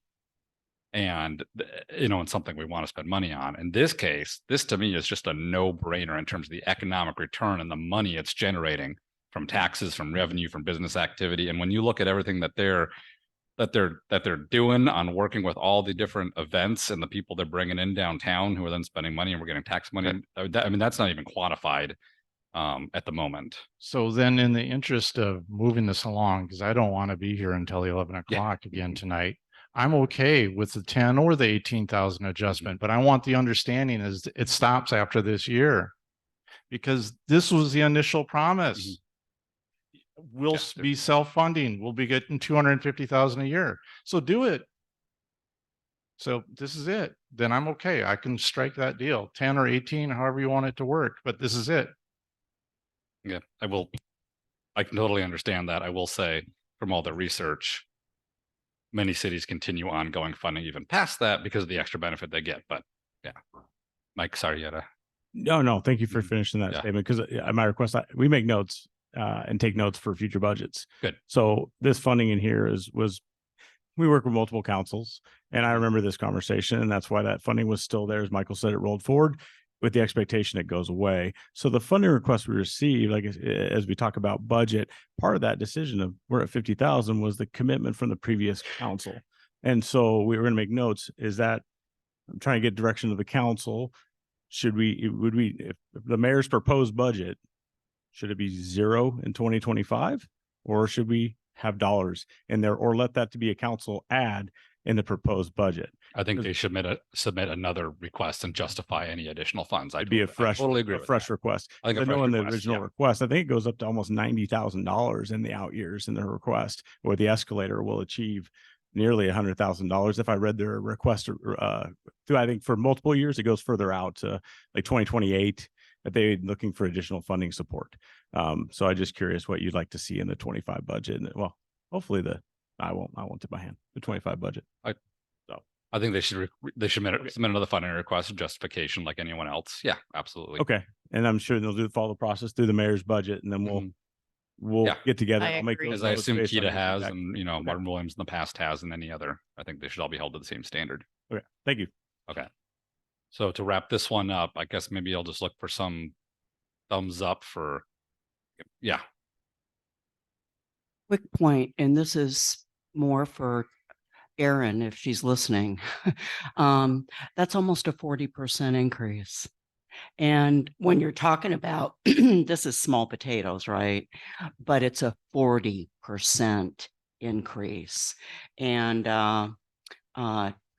it's tough to justify that. So that's what I would tell her if I was talking to her about this. I got to fire back a little of, I think the 50 was grossly underfunded for that type of job position.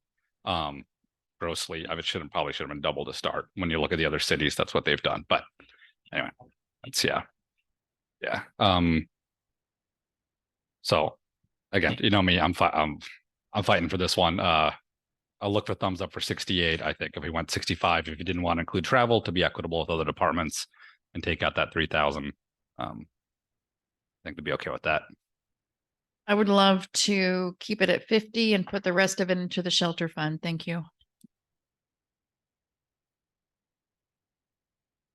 See, I think I saw them. Michael, you said before you'd support the full amount. I feel like we have a healthy amount held for the shelter. And this small amount, I don't think would make much of a significant difference. Mhm. I do feel like this small amount would make a significant difference for the downtown. And I do feel like it was grossly underfunded. When we had talked about this, not in council, even in the community about doing this, the number was always much higher. 68 and make it happen. Denise. I'm good with it this year. And then would that 50 just continue on in the mayor's budget, but not be allocated to DBA in 25? So Right now it's a non-departmental. It's still general fund. So leave that money as a set aside is your request? I guess set it's not allocated 50,000. I don't want to make it appear like we're allocating years in advance for DBA for this Correct. project. I think that was the consensus was Okay. like any organization, they need to submit a fresh proposal for 2025 when the time comes. Yeah. Okay. Okay. Or is that Michael? Yeah. I want to say that moving forward, there is a way for the city to participate in this and receive, I believe, the benefits, something to do with the utility taxes. So other cities that I've done this work in, the city would contribute and get some of that benefit. And so anyways, there'll be other ways in the future. And once we get them to the finish line. Okay. So yeah, any final comments? I think and this is not final. We can try to get a majority thumbs up and then on each one and we can go back, look holistically. Just for full transparency, and I'd like, if Attorney Fennel will maybe weigh in. I just want to make sure that just address who has a conflict of interest with this. Does anybody here at this table have a conflict of interest with the Main Street project? Okay, No, full transparency. Just wanted to make that public. Thank you. Nope. Funds are only going to one person. Yeah. Right. Yeah. Tacking on to this, because this is what you get for hanging out with writers, is they always think of it way later, but like 18 grand would make a huge difference to rock the block. Yeah. These would be the hard decisions we'll come back to at the end. Okay. All right. Arts Commission 25. I don't have identified funding source. Well, can we tackle Navy Museum? Although those funds won't go towards any of this. Yeah. Yeah, Navy Museum's Yeah. not available for Arts Commission. Yeah. So It's real estate excise tax. So it's a partially affordable housing, transportation projects. so so this is the last ones. Okay. So we don't have any. Partially affordable housing. There's a partial. There's a formula. Yeah, Eric. So last year, we made an adjustment in the budget going all forward to make sure that the money for the Arts Commission is at least 10,000 a year. Historically, it's been underfunded because we don't have these projects come in. This was like, if I recall, this year's council goal is like, I'm not excited about it, but the point of the fact of the matter is, if that makes sense, I don't think we should be discussing $25,000 additional on top of that 10 that's set aside. It's tone deaf to what we just faced on Wednesday about some immediate needs in our community. I'm not going there. I'm not dedicating 25,000 more for arts when we have these basic needs to be met in our community. I suggest you just strike that thing off. So I used to be on the Arts Commission and I would love to advocate for the Arts Commission, but there's, first of all, it does take time to do projects. They do want the flexibility to do other projects, but without chatting with the members, they could possibly even be at capacity right now because they're supporting the Quincy Square art efforts, which have been funded, and the new funding allocation up to 10K. And so I would love to see this 25K go to shelter or housing advocacy purposes. Thank you. Yeah, and I threw it up there because I just went through the goals and priorities to make sure that we were at least discussing them. And we said, quote, provide approximately 25,000 funding for more public art. And then part of this too, putting it up there was I'm thinking about, I see Mr. Klein in the audience, who I know to do rules can't have a back and forth with, but thinking about Callum and Charleston and all the work they're doing down there, and any quick wins. And I know public art down there was an option. So I don't know if there's possible transportation money that could go towards that, but that was part of my thought process. But Anna. Real quick, another of our goals and priorities, was it not, was to investigate a health and human services type person, either a staff or a consultant. Yeah, but just saying. Yeah, that was not a funding request, but I want to make, because some other people mentioned that in the just to make that clear while you brought it up, that was an exploration of a position, not a funding that position this year. Yeah. So just, I know some people said like, oh, you got a goal to fund that position for 2024. And that was not the case. Yeah. So Anna, are you proposing that we use that 25K for exploration of a human services coordinator position? I'll be honest, we don't have a 25K right now. This is Hang not on. funded. I have no identified source for this at the moment. Then never. Yeah. Hang on. So here I am making a remark aside, which like might pointedly bring up the fact that we should break and eat food soon. Which is that some of these funds, small as they may seem, would be of use in the future, not today, not tomorrow, but soon and for the rest of our lives. To explore the communications position, the health and human services position. That's all. Just down the line. These are enough to do those tasks. Mike or Denise, then Michael, then let's make a decision on this and take a break. Yeah. Oh, okay. No good. Just real quick with the Arts Commission, I think it was a feel good thing. You know, we love it so much and we wanted to make it grow. And this isn't a year where we can afford to do that. So yeah, I'm very supportive of the commission and look for other ways to support, you know, Callow efforts and they've got the Wyckoff art that's going in. So yeah. Anyway. Okay. All right. So unless we identify another funding source, let's put sounds like a thumbs down on this one, unfortunately. Yeah. We'll just, do would you like what us do you to do? lead or put a strike through it for now? A strike through. So we still got it up there. Yeah.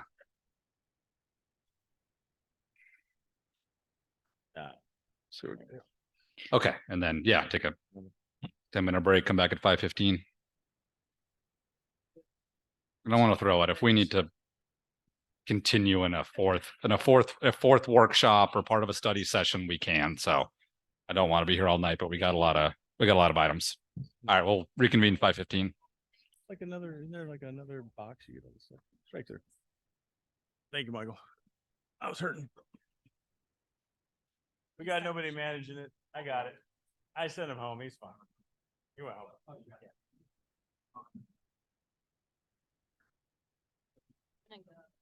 Me too. Oh, Convened. All right, it's 5:18. Call the meeting back to order. Just thinking logistics. So we're not here till 9 because we got some extra items to talk about. So Director Riley, when is the statutory deadline to pass the budget? I've seen December 31st and I've seen December 1st. Oh, December 31st has to be Okay. right. If we have to have it voted in by year end. So Okay. hopefully we're not doing. Hopefully we're not at that deadline, that. but But you know, we've already passed the property tax ordinance. That's November 30th. I believe it's by year end. It has to be voted on. So. Okay. So nominally right now we have this workshop. We have I think it's an item on the study session next week. Actually, nope. Let me rephrase that. We Okay. did identify many years ago now. It's December 1st. We have to have it voted in by December 1st. Revenue sources and fees and the budget has to be passed by December 1st. Yeah. Oh, weird. Okay. Yeah. Because I remember looking, where does that come from? Because the state I- requirement I found was 31st, but I'll have to dig had the into it. first in Our my head. previous budget analyst and previous director dug into that years ago because we had passed budgets in December and then identified that actually had to be passed prior to that. So I'll try to find the source, but yeah, December 1st. Okay. I'm confident we'll be able to vote on this next week. That's good. All right, well, let's keep working and see where we are at 6:30. We do have a next study session. We actually do have a 5th Wednesday in November. Should we need to use stretch to go? We've had that scheduled as a backup just in case at the beginning. So, all right, let's go back to the spreadsheet and see where we are next.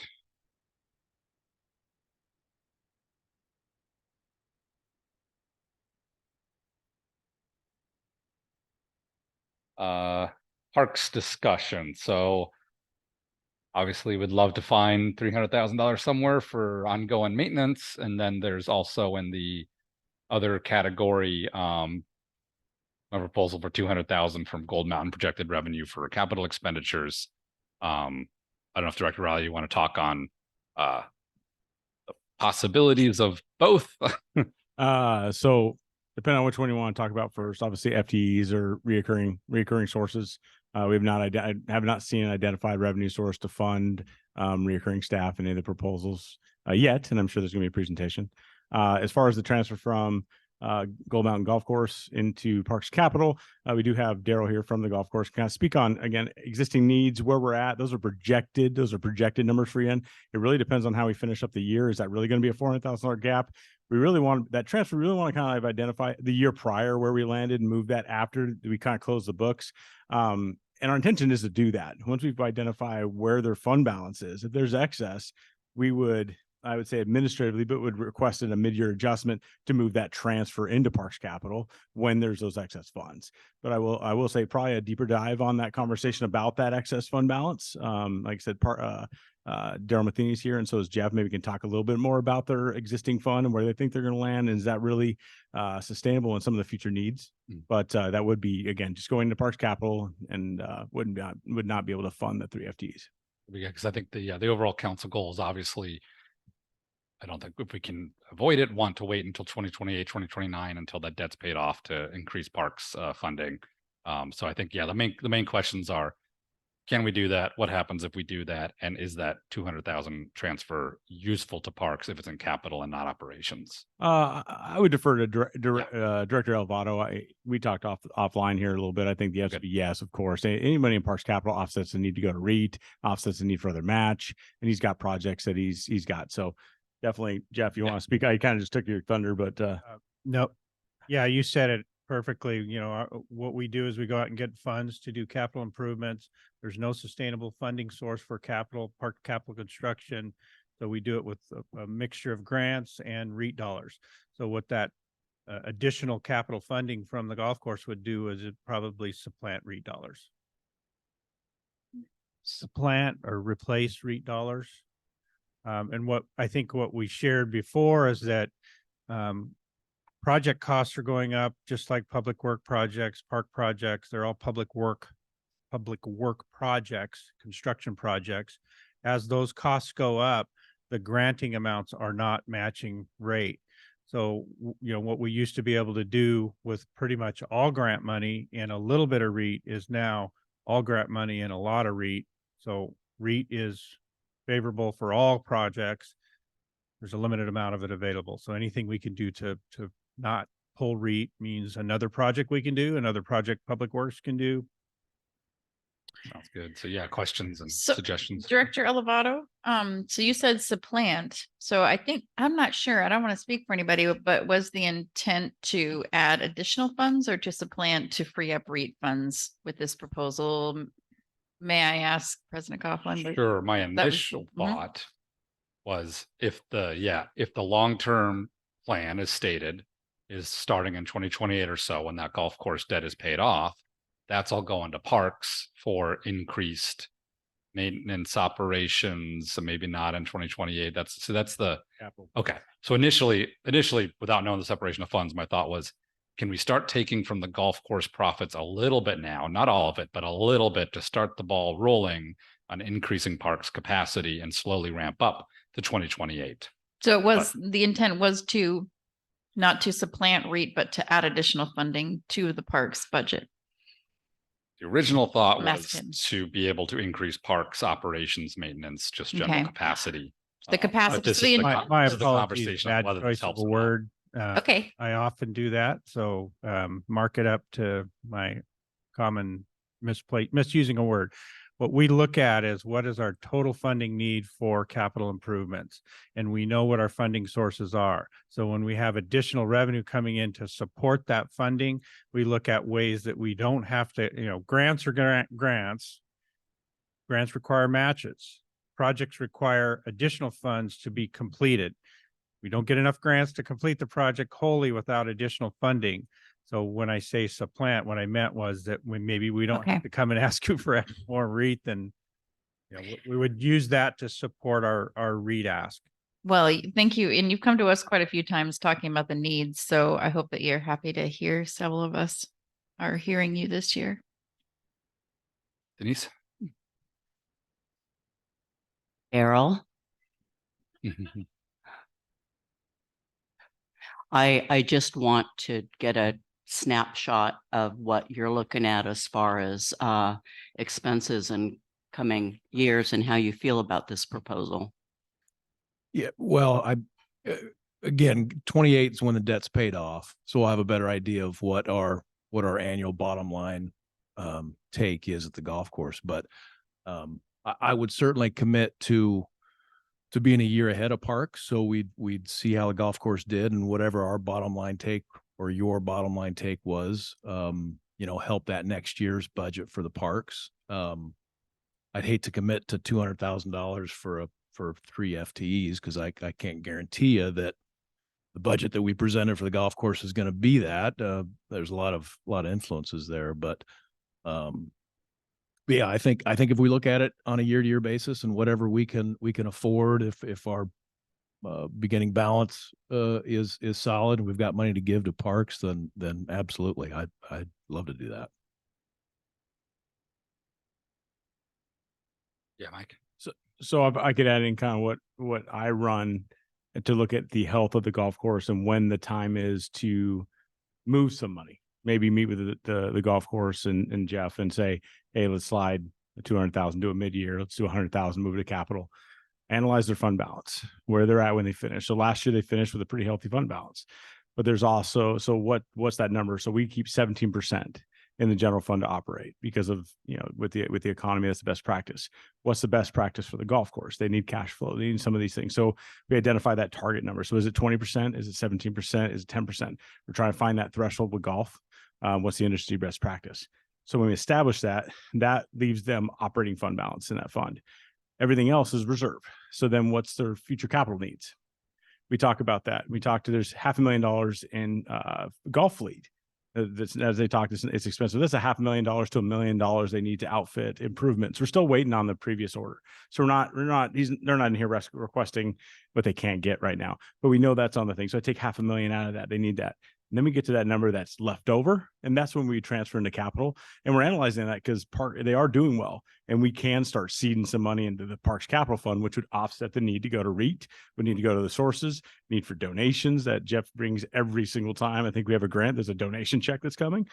His average match is 5%, where, we know typical 13.5 to 20% is what's out there. His grants are 50-50. So that's what we do for analysis. So we'll bring those numbers as we materialize to council. We want to move that money into Parks Capital. There's a want to do that. Just can't fund staff, but definitely to do some of the projects that we know are on the horizon. The YMCA pool that's there. We have some needs there. So I think what I heard from our golf director is let us finish the year and then see where we're at and come back to council with, hey, I think we did pretty well. Let's go ahead and slide some money over if it's possible based on what their request is. So just want to add that kind of the process I go through. Michael? Might a compromise be funding several seasonal or temporary workers? Do you have a bigger need in the summer? What's up? Well, so two ways to answer that, and I'm not going to say supplant anymore. The first way is full-time people are people that we can actually count on. Yeah. They're stay for a reason. We've had really difficult time getting part-time seasonals to stay with us for an extended period of time. Then saying that, we depend on part-time seasonals during our busy months because we don't always have, and we are 24/7, we work all the time, but we do have seasons. And when we're in the winter season, we don't have seasonals. So we have to move our regulars in to do our maintenance and so forth. So yeah, I think there's a good mix. There's a way that you can mix full-time with seasonals.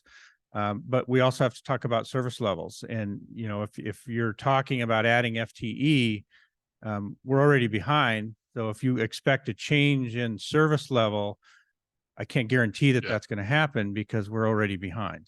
And would one person be helpful?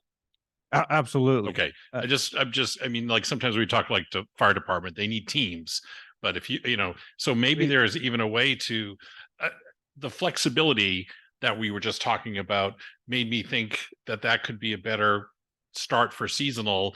And as we see what we do, and we know there's some changes on the horizon, like something's better than nothing. And instead of, we don't want we don't want stuff going backwards. We don't want our facilities going backwards.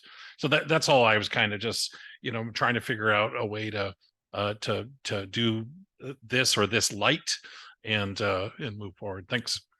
I really appreciate that approach, because that's really how we try to take care of all the needs, is do it the best way you can.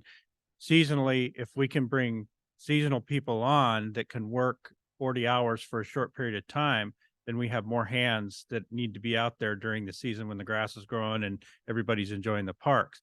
We don't necessarily need those seasonals during the winter time when we're working on equipment and doing other stuff. So I appreciate that. Absolutely. I think I want to frame this a little more too, in that we had talked about last year, okay, if we can pay off the golf course debt early, that goes to parks.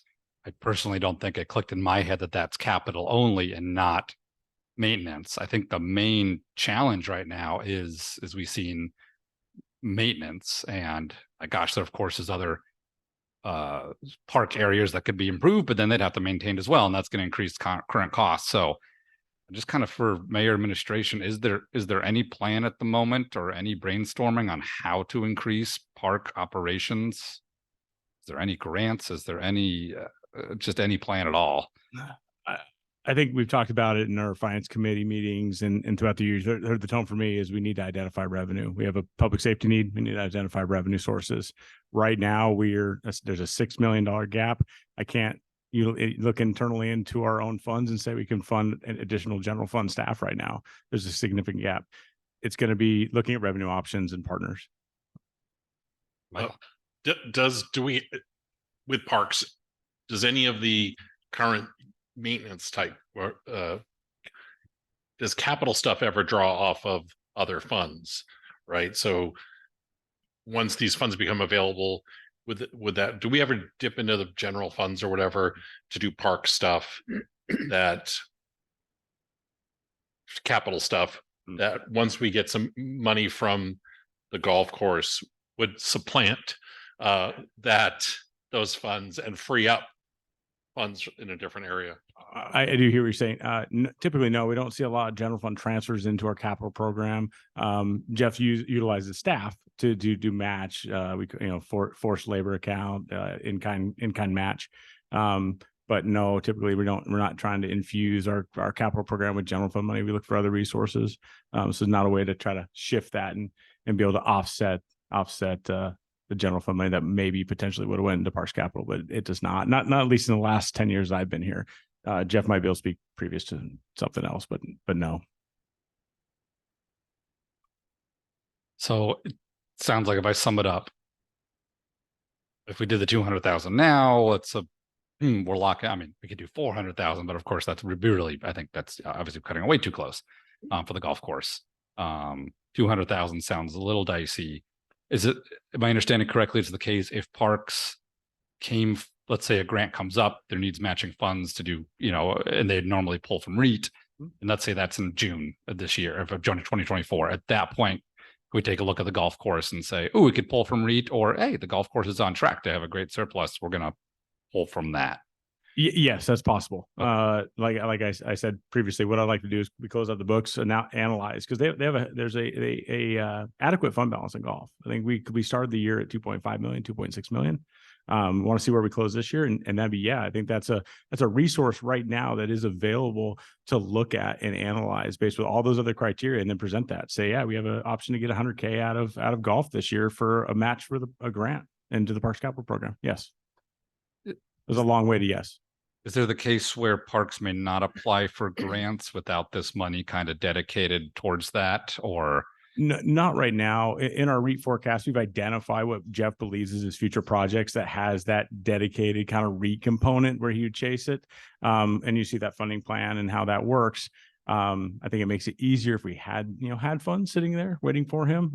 We do have some parks capital budget that is in the fund balance still that helps him be able to chase some things. Jeff, do you want to take that further? Yeah, no, that's great. The only thing I would say is that projects are the funding cycles for projects don't match up well with some of the, you never know. you are painfully aware that we've got grants that we've signed agreements with 2 and 3 years ago, and we're still trying to get those projects going. So the timing would be really critical. So when we come to you with a contract for approval on building a park, we have the funding already in place. So we know what our REIT ask is because we've got the bid and we know what the difference between what our funding in the hand is and what we need for REIT. But we would just need to plan that ahead, and based on golf being a seasonal and cyclical fund, you can't always count on that. So we'd have to mesh up the funding. Hopefully that makes sense.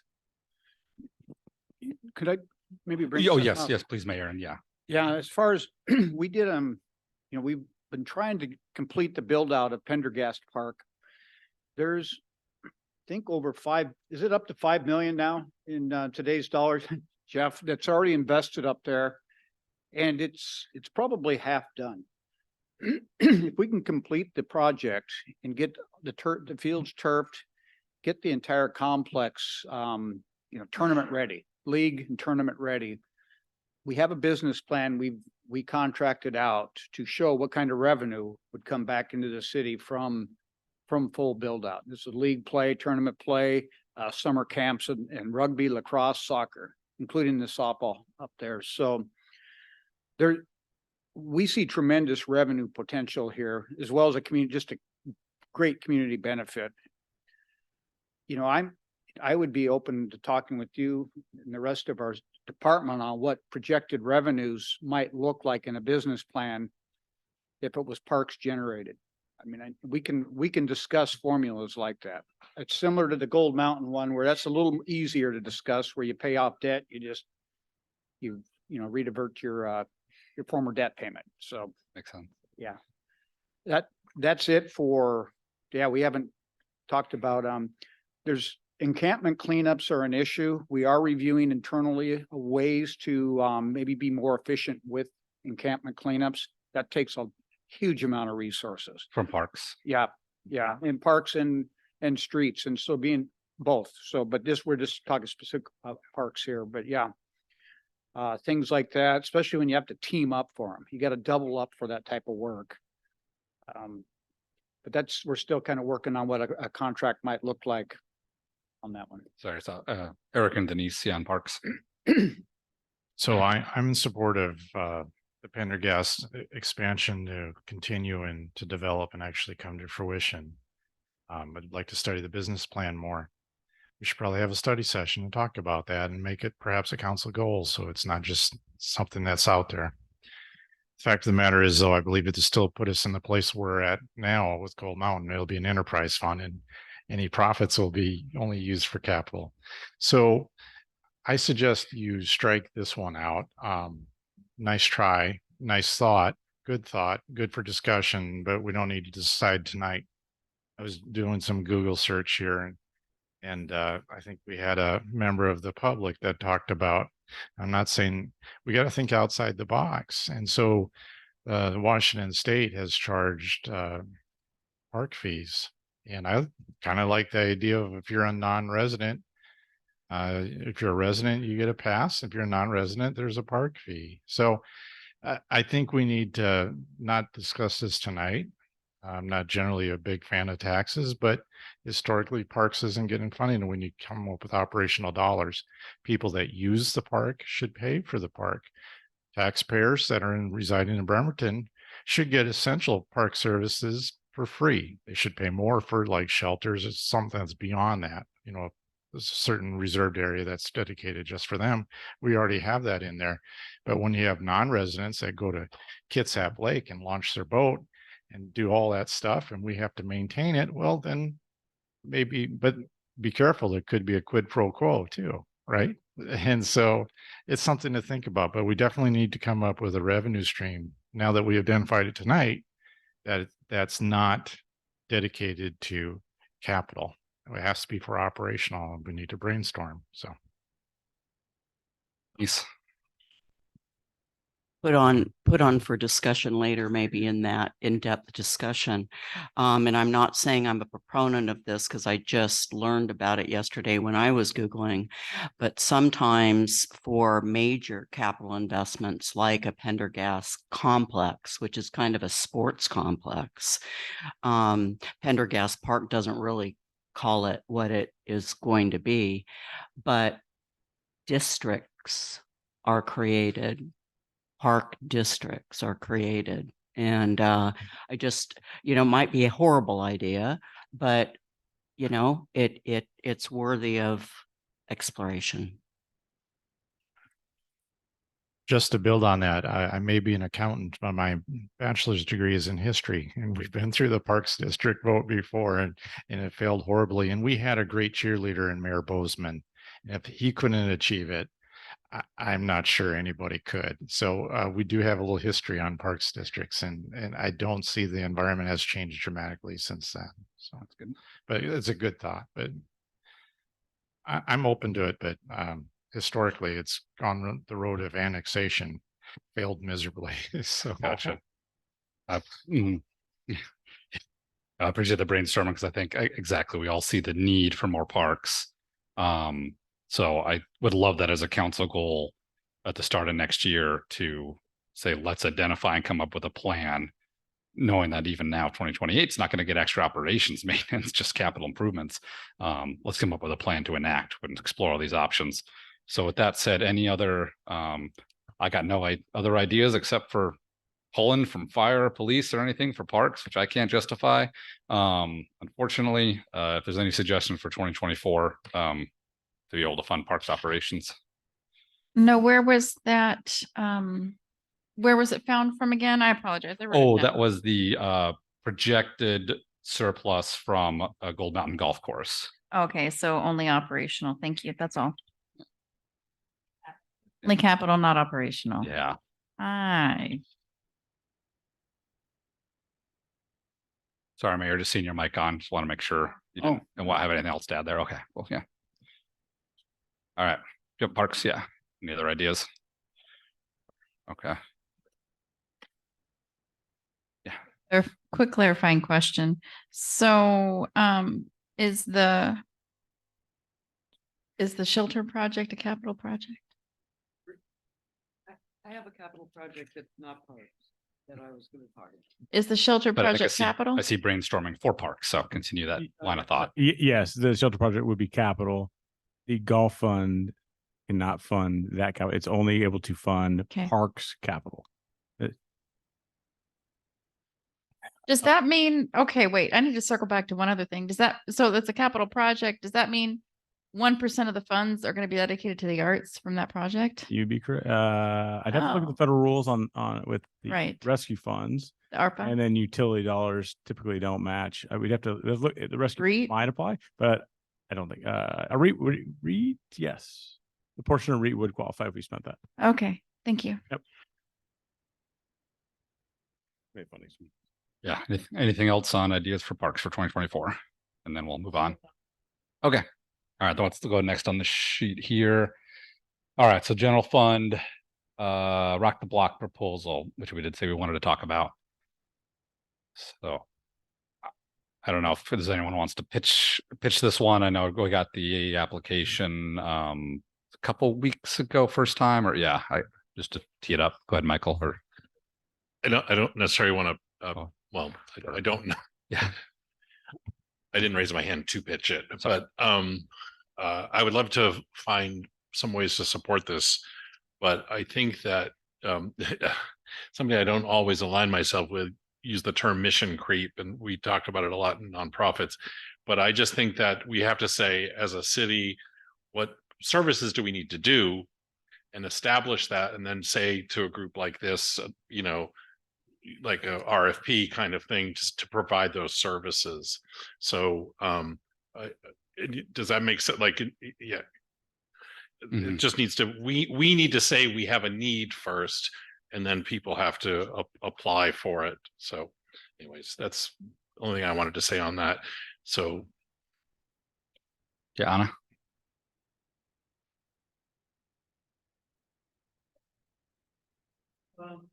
Just to repeat that, two of our 23 goals, there we go, were to explore a communications person, and to explore a health and human services person.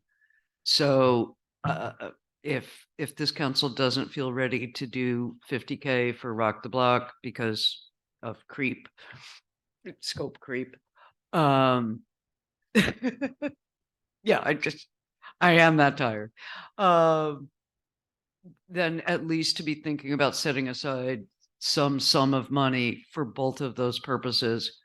And I'm just going to say very briefly again, something I've said off and on all year, which is many of the contracts we look at are required to provide outreach, community outreach. It's repetitive, and it forms a large proportion of many contracts. These consultants are typically paid 3 times what it would cost to do it in-house. We've seen, for example, 122,000 just on one contract alone. That would actually be a savings for us to discuss this, not tonight, but really soon. That's it.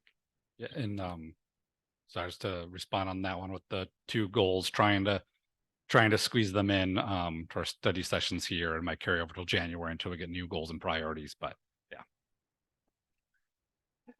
Ken, Director Riley, welcome back, sir. Good thing I waited till you got back.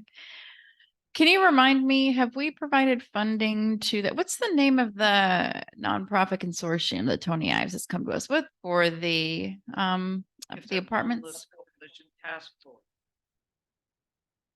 Kitsap Mission KHHC, KAHC. the Kitsap Housing and Homelessness Coalition. Okay. We didn't put an RFP out for them. And did we No. provide any funding to them? They're not-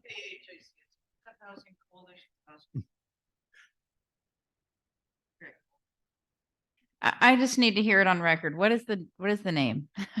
Can somebody tell me? Hold on, I can't hear. In part. Okay.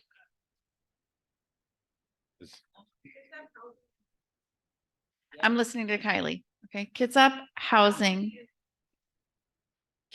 Housing and Homelessness Coalition. That's not the That's Tony not- Ives group. No, that's a county group that meets monthly at Salvation Army. Right. It's probably Affordable Housing Task Force. They're very ad hoc, right? Yeah. They're Tony Ives is backing it. Okay. He's got a group of folks and they're working together to pull all this funding to make shit happen. And that is someone that we've funded, right? No, We didn't provide any funding for any of these housing projects at all. It was no. just, Oh, we had a request for the Mills Crossing project that was from KCR, directly with KCR's Yeah. partnership, but that was not with this coalition. We talked about the coalition, but that was with a partnership with KCR. Tennessee Community Health Services Yep. for their medical respite. Correct. okay. So permanent we've housing. had, but this wasn't by RFP. So we had a request from KCR for Mills Crossing. Can you tell me about that funding? The reason I think you know why I'm asking, Yeah, met within they reached out. There's a partnership to fund for affordable housing. We use the rescue funds at $500,000 for Mills Crossing. We use Okay. $100,000 for the respite center with PCA, Peninsula Community. Okay. Yeah, one-time capital investments. One-time capital investment. Provided. So this is, and then Peninsula Community Health for their respite services, which are also at Mills Crossing. No. Respite services is a different building. Okay. So I guess the reason that I'm asking for clarification on that is because Tony's come and representing, a coalition of nonprofits. And we have been extremely supportive and propping him up, and he's amazing at what he does. And he's doing good stuff in our community. And I just want to make sure that we are honoring Rock the Block in the same way, recognizing that this is a consortium of representatives from nonprofits who are boots on the ground. And so that's just something I'm saying to council, where I'm not, saying we should give them 50,000. I'm not saying we shouldn't. I'm just saying this is also a group of individuals from nonprofits who are doing work for advocacy in our, in our community. That's all. That's all I want to say. Thank you. If I could just add one thing on the Yeah. on the respite project, they actually applied for community development block grant funding and was not successful there. It was able to pivot and identify during that process rescue funds available to help the project. So Okay. they actually went through the steps of community development block Yes. grant funds. Okay. So they went through the process of applying for CDBG and it was not approved, but then they were able to apply for the ARPA. During it with the mission of what they were providing. We brought that to council and felt that was an adequate use of the funds available Okay. to fund that project. Okay. Thank you very much. And so it really is a matter of like, this is not the process that we normally go through, although the reason that it's up on the board is because the Downtown Brampton, the Main Street Association has come to us with that funding request. So, I mean, it really is kind of like apples and oranges, but at a very simple level, it's kind of like all fruit. So I just want to recognize the team on Rock the Block. Yeah, Did you come up with that analogy by yourself? I did it. That's It's great. kind of like how the That's parks director came up with supplant. No, what's I've the heard word? that before, but that was It's all just fruit, you guys. So and as we're still waiting, I know we're doing budget right now. We're still waiting for legal to weigh in on officially with us on the bathrooms. We still aren't supporting folks with the funding that we allocated for that purpose. Thank you. President Coughlin. Yeah, just real quick, I can't help but tout all of our work, yours, administrations. We also supported the Bremen Housing Authority Navigator program in partnership with them and the county to go out, build an inventory of housing for folks who might qualify for housing vouchers, including other type assistance programs. There's been a huge amount of partnership with our nonprofits. Excellent. And I just want to sum up that because I got the request, the Rock the Block agency name Soxbox. It's just over 21,000 for an outreach lead case manager with benefits, 800 for trash bag, sanitizer, and equipment, 7,500 for transportation with a subcontracted G2, 16,500 for 3,000 for, which includes 3,000 for food, 9,000 for medical copays, wound care, 4,500 emergency housing support, and then another 6,800 for 10% indirect cost, Northwest Hospitality, and portable toilet. So I just wanted to make sure folks saw the proposal. That's everything that's in there. Yeah. And then, Sorry. is that okay, Denise, Jennifer, and then Denise? Oh, yeah. Go ahead. Yeah. Well, what? Oh, all right. Oh, I My wanted to do due goodness. diligence and looking at it. So, and to the point of this proposal, there are portions that we could look at and consider valid. For instance, G2 has a contract with the county to provide transportation. They have a legitimate contract, which we did receive. I don't know if it was sent to all city council. I think that's how I received it. And so that's something we could entertain. I'm still, I mean, I think that it's valid to look at it as those individual pieces that President Coughlin brought up and to weigh and consider without being too nitpicky.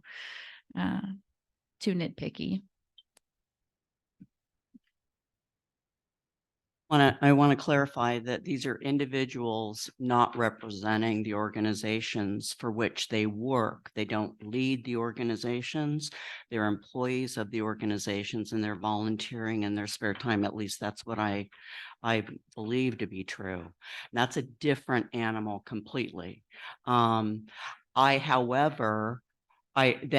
Tony Ives Consortium, yes, it is, because you've got nonprofit executive directors and CEOs who are committing their agencies' resources to a joint effort. These people are not, Rock the Block isn't, each of those people aren't committing their own agencies' resources. They do. Anyway, I'm not familiar with any of that except for G2, but the money wouldn't be going through these organizations that they work for, I don't believe. So it's it's not the same thing. It might be vegetables and fruits. I don't know. But I'm not against pulling out some of these costs. We've been reimbursing for the restrooms, I think, we haven't done that yet. It's the little things that mean so much. Anyway, I wouldn't mind teasing things out at all.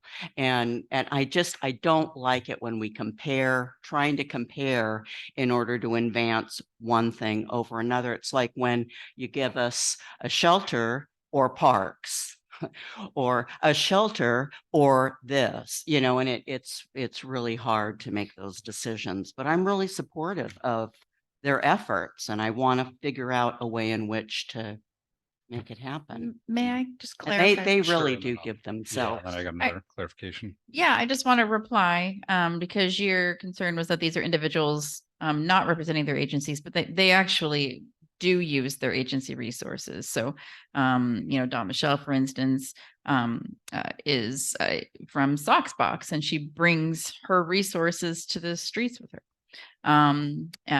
Kimmy, yeah, and Kimmy provides resources for pets on the ground, and in addition to her nursing services. Northwest Hospitality is constantly bringing supplies out of their agency's donated resources from donated funding, which, and so I still think apples and oranges are fruit. But I just wanted to kind of provide that clarifying information. They do bring their agency resources into this effort. That makes sense. To the specific proposal, I see under the purpose, it says to provide funding from October 1st through December 31st, 2023. Which then is outside the scope of the 2024 budget. And again, I do really want to recognize just the amazing volunteer and community-led work these folks are doing. But I know the situation is fluid out there, with the ordinance into effect and shelter situation. And so I feel like trying to plan out for what the needs are in 2024, this is lagging a bit, I guess to say, I can't open them, but I have just received photos showing that MLK Way looks very extremely similar to the way it looked on October 31st. Even the fake office tree is there. So I'm just saying.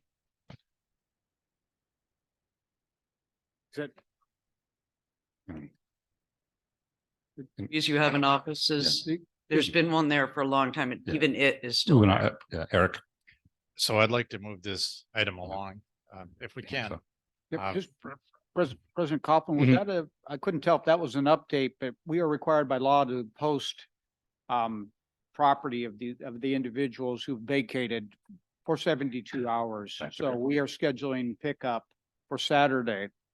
I couldn't tell if that was a report or an update on MLK status or not. So that's a great, i.e., if I can paraphrase, just because some of the tents may still be there doesn't mean that nothing has changed. That's correct. Yeah. Oh, yeah. Okay. Yeah. So Eric, wrapping this one up. So we discussed this, I think, a couple study sessions ago. This request was for 2023 money. If the intent is to put an allocation of 50,000 for 2024 money to a specific, we'll call them an agency.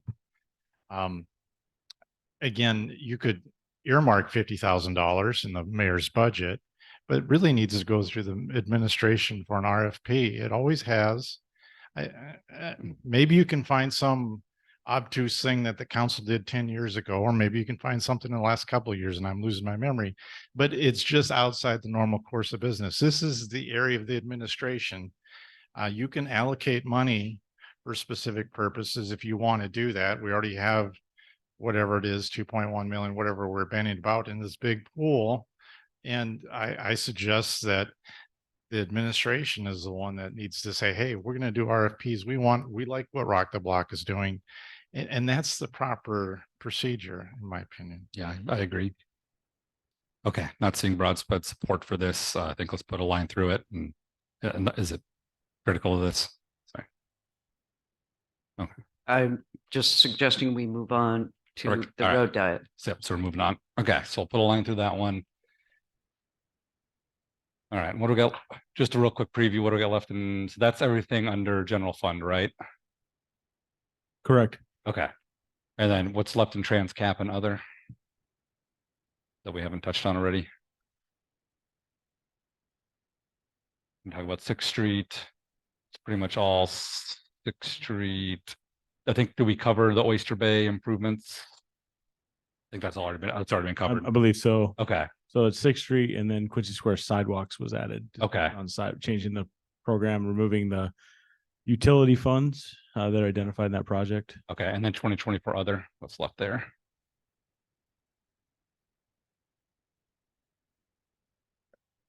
Okay, we've covered shelter, Navy Museum, and then the rest is, streets.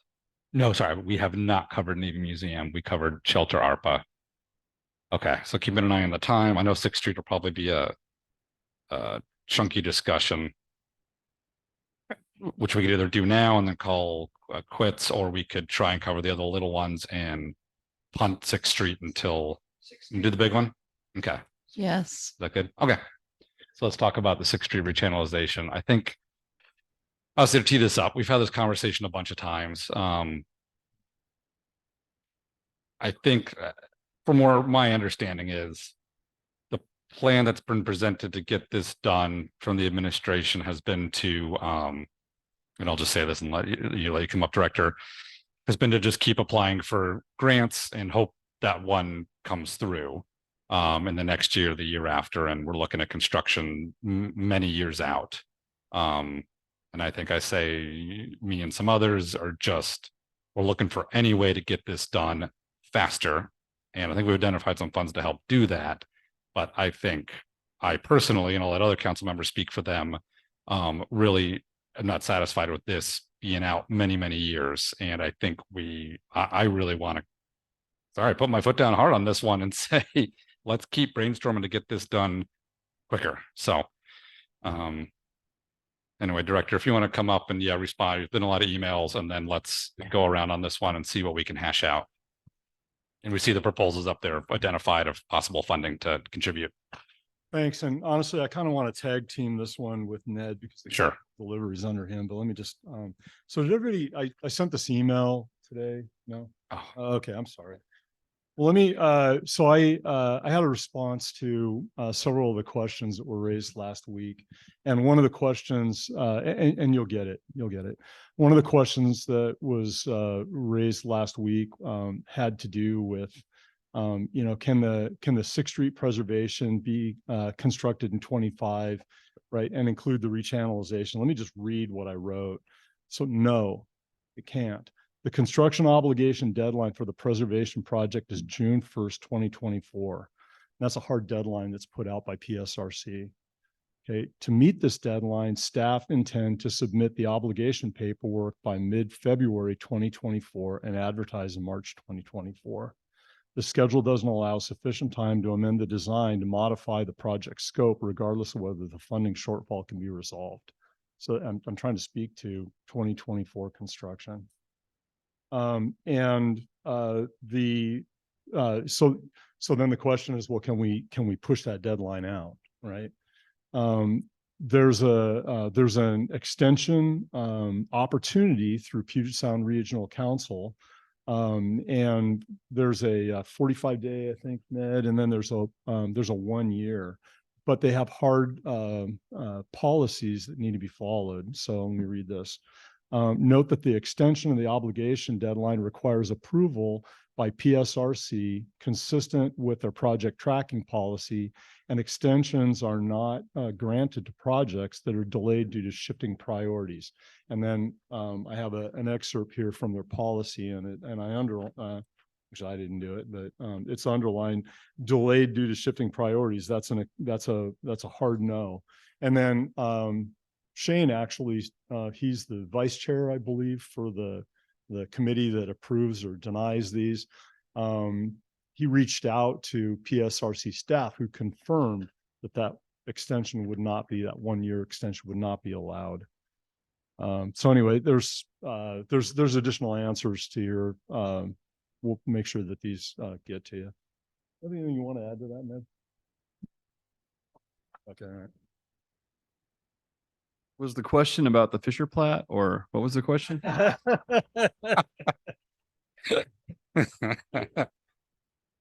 We put bike lanes in the Fisher Plat. Sorry. Okay, so if we push the obligation to June 1st, right? Which there's some room from obviously February to June 1st to push. What that does, we have 6 weeks to advertise for construction. We do not want to take a pavement preservation project forward, advertise it, in mid-July, and then start trying to work on construction and paving at the end of summer, early fall into winter. That's what that would do to us. So we're trying to, it's a struggle to get paving projects and these big construction projects. There's a lot of utilities in this project. There's a lot of underground linear work for water main, and there's some storm. We're trying to get it out earlier and get it advertised so that we're working through summer and hopefully completing the preservation project, before winter hits and we can't pave.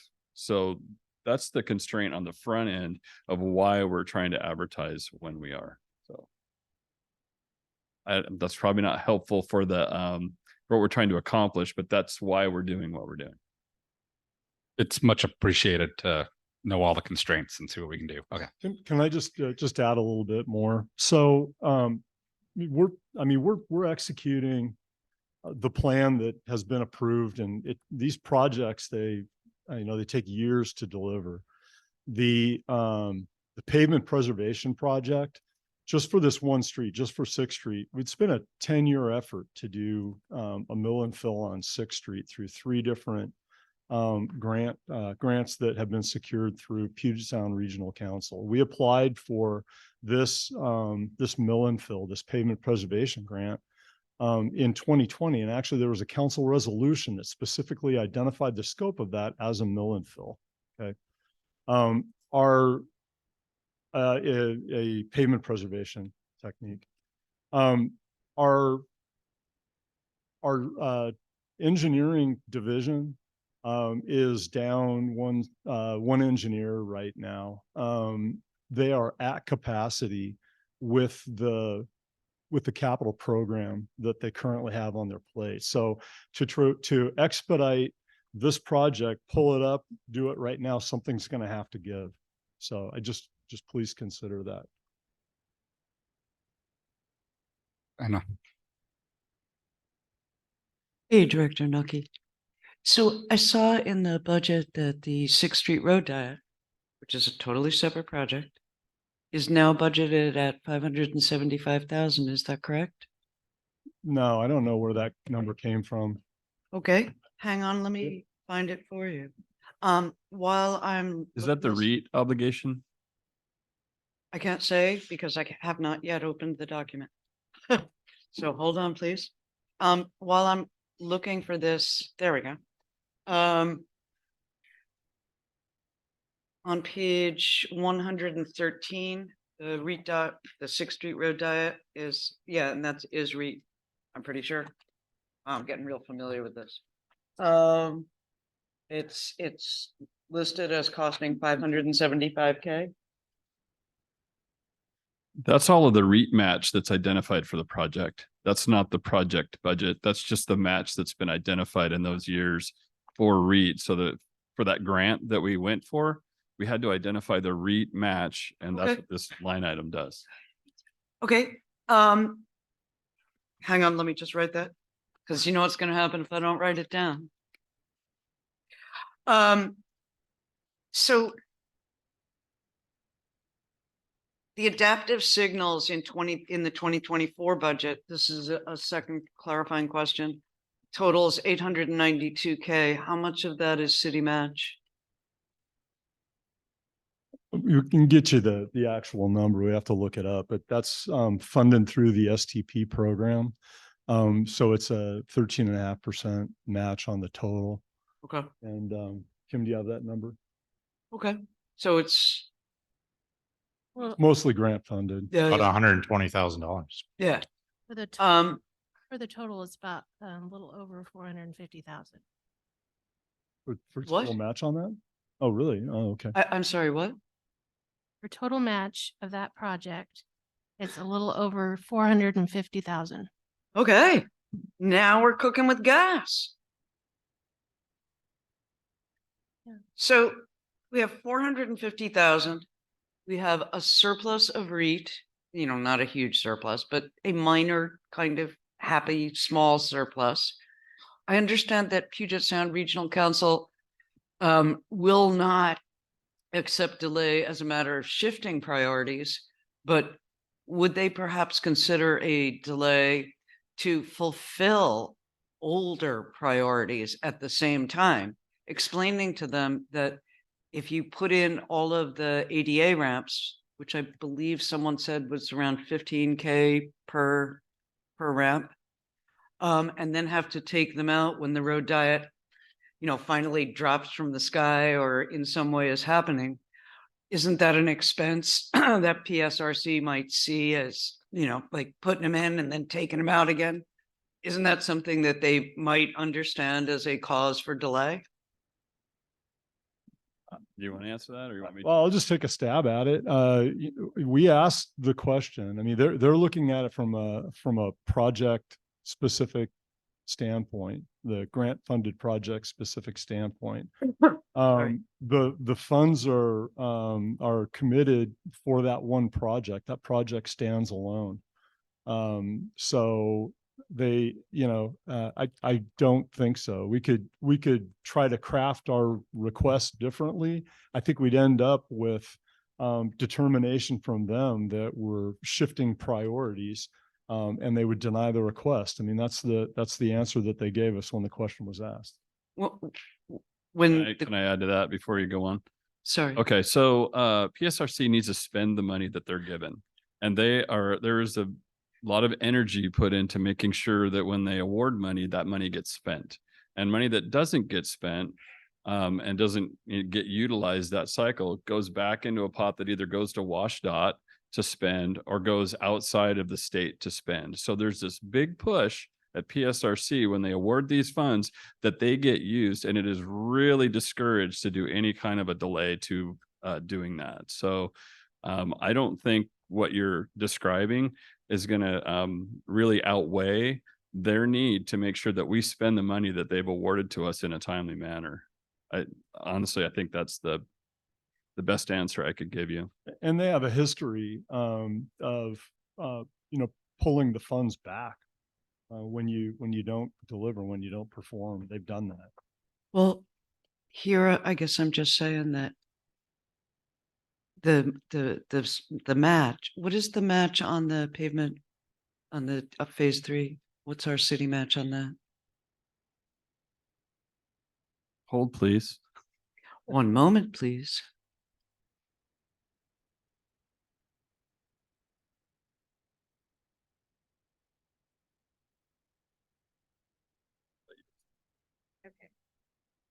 So for the entire project, we have a little under $1 million for REIT.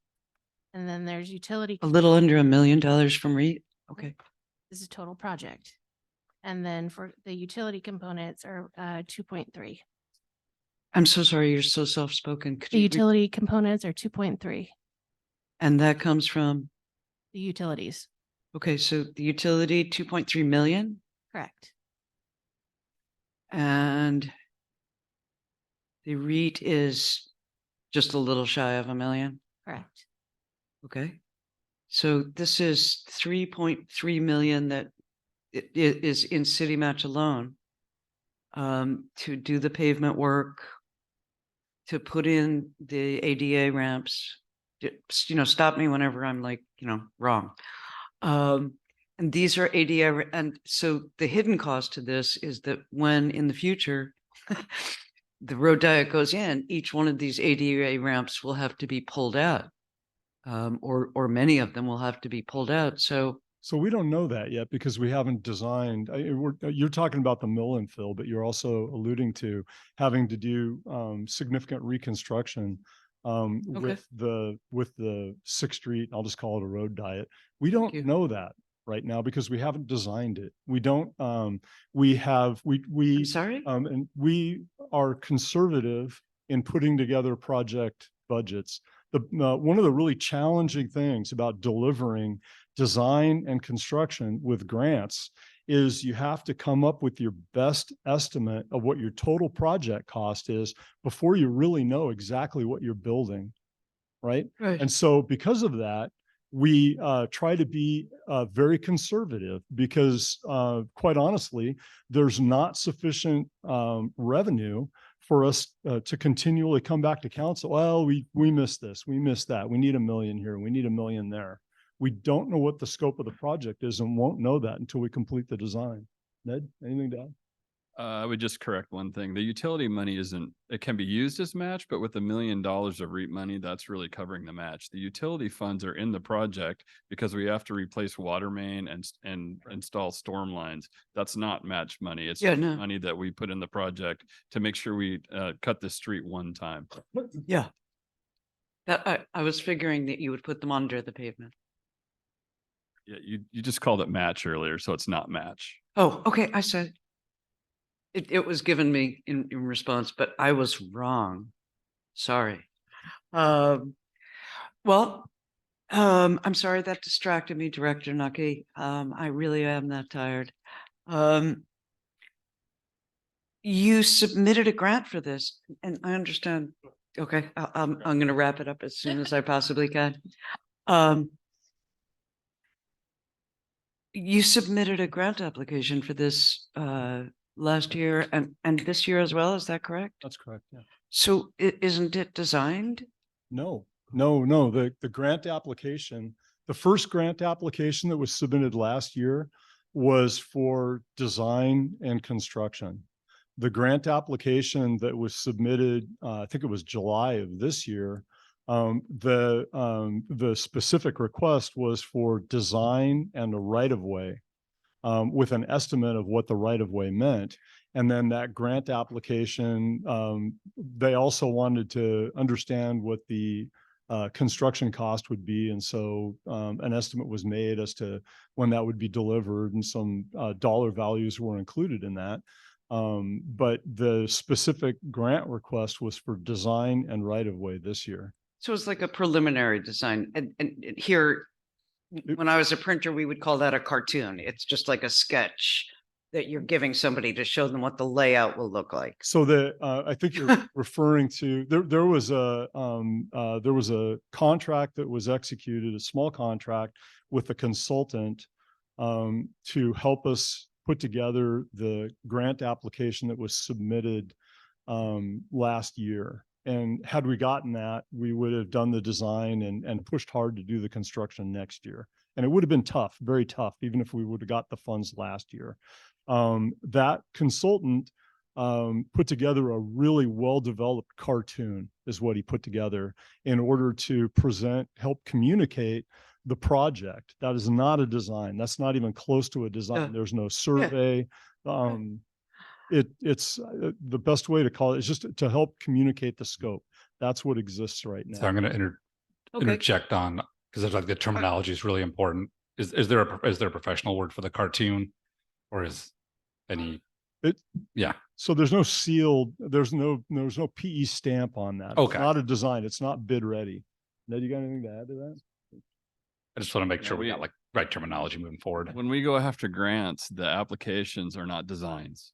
We haven't designed anything, especially when we're asking for design money, because that would be a little odd, right?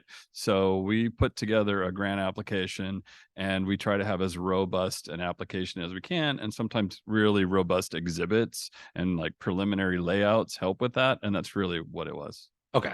Okay. So going forward, that's the cartoon layout. Okay. Yeah, Sure. I'm going to wrap this up with a final question because I feel like, so in your plan for the phase 3, not talking about the road diet for a second here, but you're planning to purchase right-of-ways for right turn lanes or right turn pockets? You know, no, I'm going to defer to Ned on that. Okay. Scope, it's a mill and fill. It's all it is. So all it is the pavement preservation technique. We're not changing the capacity of the roadway at all.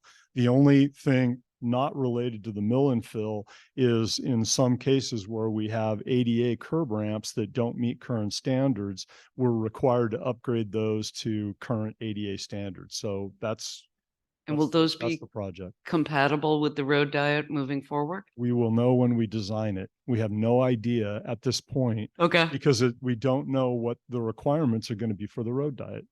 Okay, I'm just gonna express deep regret that this project, which was in the 2007 non-motorized plan, has no design. But I'm gonna stop talking, let somebody else have a shot. Good, Michael. So and keep things, including this meeting, moving. But I'm gonna default to the how do you eat an elephant method. What would it be just to fund just design? Because that's the next thing that has to happen. So what's the goal to fund design? So the application that was submitted in July of this year identified the design at $700,000. Okay.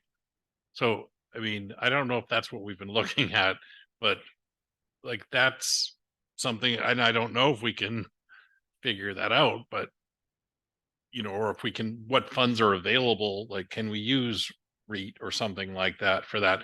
That at least gets it moving along, you know, and I do not support trying to change the resurfacing. We've already done 2 sections, so now the middle sections would become years behind the other sections.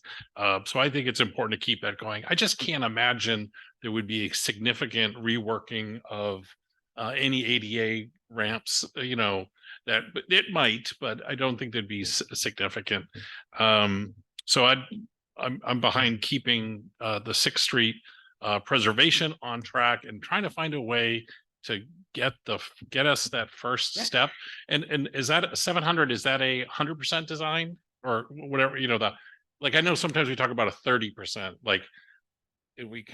No, my understanding is it's 100% design. And is that the best next step for us?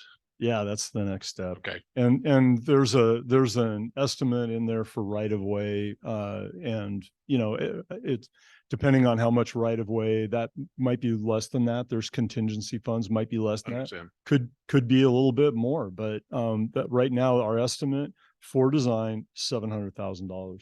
Okay, and so again, can we use REIT for this? It doesn't change. Yes. Okay. Anyways, all right. I think we got to do it. I'd like to hear what gentlemen from. I thought you were going to say the gentleman from Minnesota or whatever, like they do in Congress. The last 24 years from Bremerton. But yeah, okay. I was going to say, Michael, I smell a compromise. You know how much I like compromises. So my question is, if we had the money, would Public Works be okay with putting an RFP out for a bid for the design work? So then, we have a vocal group that wants us to get going, and I understand that. And so would we be able to do that in 2024 if we allocated the money? So there's two issues. There's the funding, and then there's the staff to be able to actually manage and deliver the work. And I'm going to defer to Ned to talk about impacts on his staffing, pulling in, an additional. So there's 2 issues. Yeah. So we talked about this a lot in our office today. Shane has a very full capital workload, and he's got 2 engineers that work for him. In order to, and I'm not leading up to try to say hard no on this. What I'm saying is, I can't answer it tonight. We'd like to have an opportunity to evaluate how we would deliver it, but in order to deliver it, something's going to move, something's going to pause, something's not going to get worked on for a while. And there's a couple of options. One of them is Warren Avenue Bridge, and that's not popular, right? So So we'd have to go evaluate it and look to see what the impacts are. But that's just to work on a design to move that next phase forward. And I actually like the idea of getting the design moving, because there's a lot of talk about how come it's this much and what's going to happen with right of way. And you're going to pull out ADA. Well, we solve all that once we design it. Right. And once it's designed, if we can find the budget to design it and answer all those questions, then we can maybe have a better shot at a grant and actually know what the right ask is for construction. So we like the concept, but we're challenged with how we're going to deliver it right now. We have to figure that out. And then we'd have to have some forgiveness about projects and not be, like taken to task for not getting something done. Right. So thank you, Ned, for that. And that would delved into my next question. And because so we all know that if you have 100% design, if it's shovel ready, then you get usually you move up the ladder on getting funding. So it's not wasted money. I mean, sometimes you can get the grant money for the design too, but we may be waiting years for that. We have been waiting years. So the next question I think for tonight is, if we go with this compromise, we're not deciding on our budget numbers, it sounds like, for after we're going to go into another session, but let Public Works come up and tell us what the give and take is on the priorities list, whether they could do this in 2024. And then I guess the immediate question for Mr. Riley is, what is our ending REIT balance under the current budget for 2024? How much extra capacity do we have? Can we afford 700,000? And I understand the next thing I'm going to hear is, well, that's going to affect funding for the XYZ. And that's fine. You need to tell us that too, if that's the case. But what is our ending balance? I know we have an ending balance for REIT. We do. We're pulling it up right now. I would say, let's see.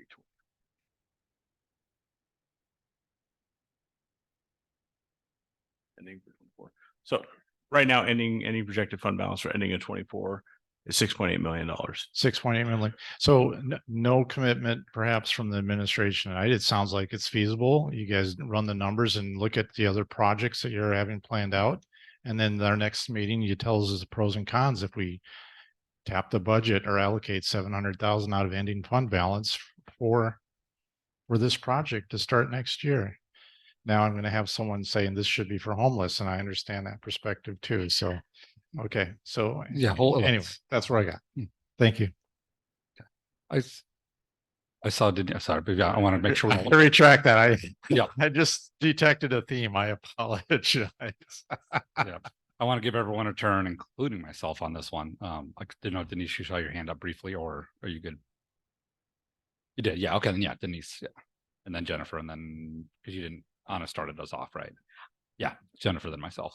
I really want to commend this type of discussion that we just had. I'm getting the sense that staff is really trying to work with us here. And that's really encouraging. I think if we can make this happen, whether you think it's the best thing or not, it'll go a long way in this community.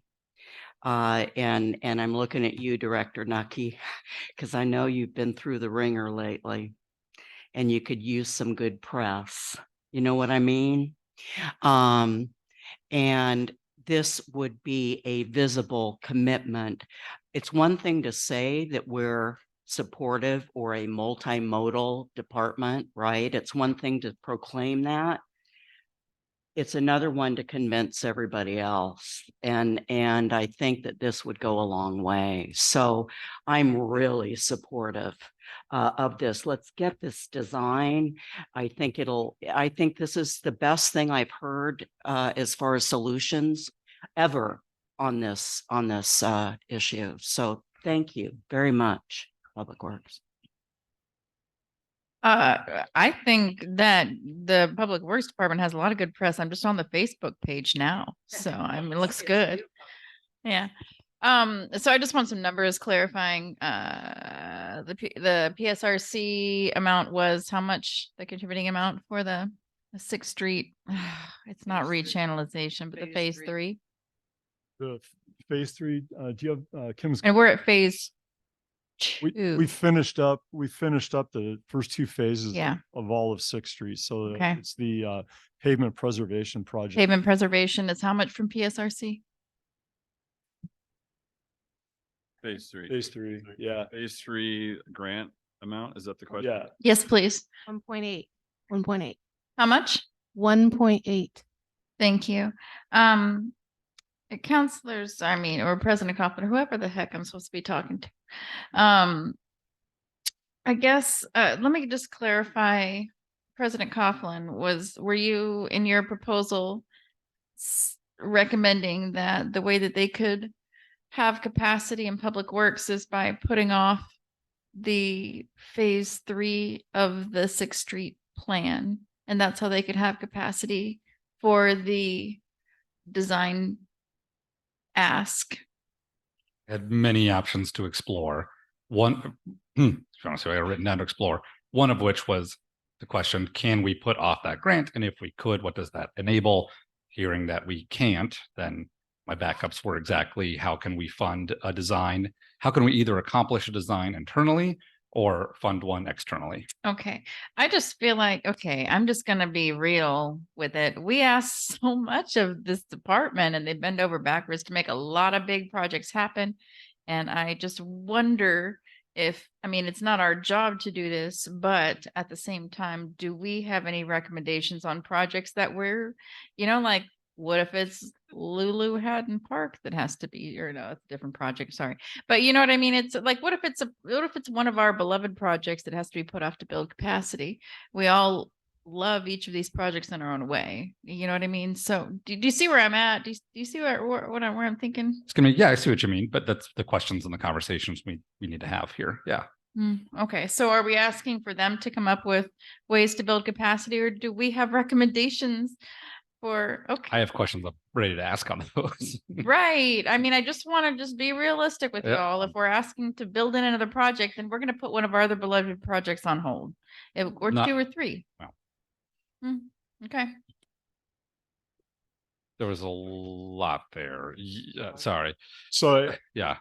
I'm telling you, each one of these projects, they're all all the projects, they're all grant funded. The grants have, different rules, different timelines, and maybe you're at a phase where it's a heavy,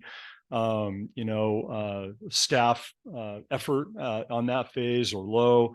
That's, for us, for engineering to look at that, to identify what projects make the most sense. Understanding council's priorities be great, right? But I mean, they're really going to have to do a deep dive into that to try to figure out what they can do, and what the downsides are. Whether we end up sideways with another grant agency by missing other timelines. So it's not an that's why we had a conversation, I don't know, yesterday, whatever it was, trying to figure out how we would deliver, how we would add this on. And, we don't have an answer yet. It's going to take a couple of days for them to be able to come up with some options. And so just to wrap up, and I appreciate all the moving parts that y'all have to deal with. This is something the community wants. I totally support my fellow counselors who are asking for this. I just want y'all to be prepared for something to have to be either on the chopping block or put aside till 2029 or 2032. I don't even know, but we're gonna have to be prepared for that. Yes, Mr. Lieber. So let's not forget that we do have a grant that's on the bubble. The last grant application that we did, it didn't make the funding line, but it's on the contingency list and it's number 2 in priority. There's $24 million in that whole grant ask that was awarded, and there's $2 million ahead of us for our design. So, there needs to be about 10 or 15% of projects in the original award that doesn't make it for it to drop to our level of funding. But if REIT was, allocated for the design, and then that comes in, then then obviously we're going to switch right over and start maximizing the use of that grant if it comes in. Are you saying you're going to supplant funding? We will, to- I don't know. Is that the right word? Jeff? Jeff in the room? Yeah, yes, I think that's what's happening, is supplanting. Thank you very much, everybody. That's all I have. Thank you. So so I want to phrase it of part of this, you're a victim of your own success, right? Because we have bike lanes along Wheaton Way, we have along Washington, and so this is the missing east-west corridor that to have the comprehensive bike network needs to get, finished. So I just want to say kudos out loud. If we had absolutely no bike lanes in the city, modern ones, then this, wouldn't be an issue. That said, hearing that the design, is what's really needed. I know that has been asked for many years. So without rehashing history, I agree. It sounds like that's the next tangible step we can make to get progress towards getting this completed. If the pavement project can't be postponed, then that's it. And so exploring those two paths, I want to explore one that has been mentioned, which is the ability to do the design in-house. And I just have to explore it. Is that something that even the city staff has expertise to do? Have you ever designed anything like this in-house? I guess I'll start there before I ask if there's even bandwidth. I think that's putting other projects off. Honestly, it's going to be all we can do because we have a long list of projects. So we become a PM shop, a project management shop where we're managing designers, multiple designers to deliver multiple projects. Contractor designers, consultants, basically, as opposed to an in-house design shop where you work on one design for months with, a team. We don't do that anymore because we can't cover as much ground and we don't have the capacity to do an in-house design. So this money is intended for a contracted, consultant services to do the design. Okay. Although I think the $700,000 also included our staff time. So it's like staff time, it'd be the project budget for design, including staff and a consultant. Yeah. Okay. That makes sense. So I think the avenue we have is finding the funding for the design for consultant. I do want to push back a little bit on the 700,000. I know that was the most recent grant applied for that included right of way work. But the grant that was applied for in 2022 had a much lower cost, something like 400,000 for design. And I know we've had this conversation of you're not going to go out tomorrow with a paintbrush and slap down a line. There's also, of course, the perfect platinum standard, perfectly designed bike lanes with everything. And there's somewhere in between where the design that satisfies safety requirements without having to require right away. And that first grant would have put in the bike lanes without having to do any right-of-way acquisition because that wasn't part of the grant. So as far as we talk about the number really needed, I want to question that 700,000 versus the 400,000 in the original grant for design. If you could walk me through the differences or as we shoot for a target of what to be able to allocate.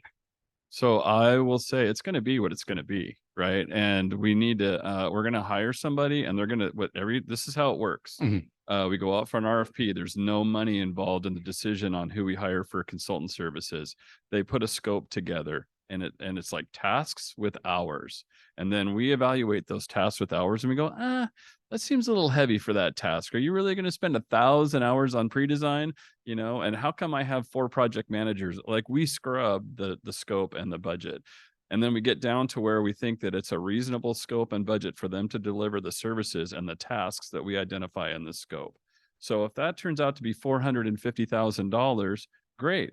But if it's $690,000, then I'm short on a budget if we short it right now. So my advice would be, let's get the money that we think we need. Let's negotiate the contract, find out what it is, and, move forward that way. And if we find other funding, obviously we're going to want to use that instead of REIT if we can. Right. But part of the contract, the RFP you put out must be an initial scope of work on what level of it's service you want, right? What's the minimum viable product you're trying to achieve? Sometimes yes, sometimes no. It depends on how we go out. Sometimes we just look at SOQs without ever putting an RFP out. So it just depends on how we do it.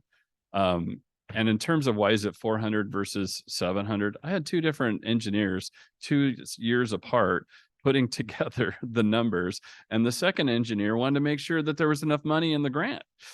Right. And because when we don't have enough money in the grant, then we come to council and we ask for REIT when we can't get more grant money. So it's just about being conservative.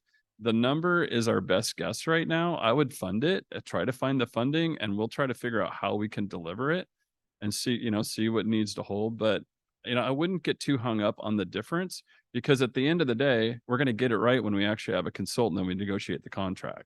Okay. Yeah. again, I got to press on this because the getting hung up part is the possible appearance is a scope creep of if every successive grant is applying for a bigger and better road diet, right? And if it's the case that it's been the same, aiming towards the same cartoon, right, to get the design that matches that general cartoon and what's in there, that's fine. I just needed to do diligence checking. It's not the case that in grant 1 we aimed for this more simple road diet that was cheaper, and then in grant 2, because it all of a sudden involved right away, whereas the first one didn't, we're going for something that was even more, better, complex, more expensive. No, we didn't go back and like scope creep the road diet so that it cost more. We didn't do that. I had 2 different people at 2 different times put grant applications together, and the second person is trying to be conservative. And the number or the schedule was pushing that project out. So when you look at the construction costs, it's because we were looking at like construction in 2028, and right now with cost escalation, you add 2 or 3 years, you just added 20% to your cost or something, right? So there's no intent to try to increase the scope. It's 2 people doing the same task 2 different times for 2 different grant applications, and both of them trying to be conservative as they did it. So it just, I mean, I don't know how else to explain that. No, that's really helpful. I don't think that's been we haven't quite dug into that and the differences between them. So that's, really helpful. Okay, so I would say we have the 167 or 1,000 show from Lower Shore Drive already. 140, thank you. 148, no, that's a depth. Thank you, 149. That gets us there. And yeah, if we have an outstanding rebalance, I'm fine allocating an extra 500 towards getting us to that goal. Can I just add? Oh, yes, please, correct. There's actually another 50 that was in 23 as part of that. So it's really add 50 to that number. How dare you come up with more money? Okay, so we're about 199. It was 200K in the 23 budget, right? In the 6-year tip. Yeah. Yeah. So, okay. So there's 200K. Thank you. I'm just going to propose again, when I suggested eliminating adaptive signals, that's the total cost is 892, but we were just informed that the city match is unusually high. It's over half. It's 450K, which would have the result of, well, it would have several results. One, it would free up engineering time if they're not working on the adaptive signals. And it would promote pedestrian and bicycle safety and mobility in the city, since adaptive signals are notoriously in favor of moving vehicles right along. Instead of doing what the National Association of City Transportation Officials suggests, which is to have steady signals so that both pedestrians, bikers, and cars all know what's going to happen next, because this is a city now. It's not it's not a market town in the middle of a farming community. It's not a suburban area. It's a city. And that's the city that we're trying to create. Sure. And therefore, I'm just suggesting this would accomplish 2 things at once. So coming back to your suggestion, which I think was to have Public Works go and come back to us. Can you reiterate what you suggested? Sure. Yeah. So we're talking now about trying to staff the design of the rechannelization, right? So Ned's going to get together with the engineering staff and evaluate what projects would need to adjust to be able to deliver that project next year, which I think is great. So. I need to clarify something. There is no budget in 24 for adaptive signals. It's in the out years. I'm not sure where the 892 came from. That project's over $2 million. So there's nothing identified for adaptive signals in 2024. I think we were looking at the wrong line on the REIT table on page 113. There's 6th Street preservation And then adaptive signals are above it, and there's an 892 number there.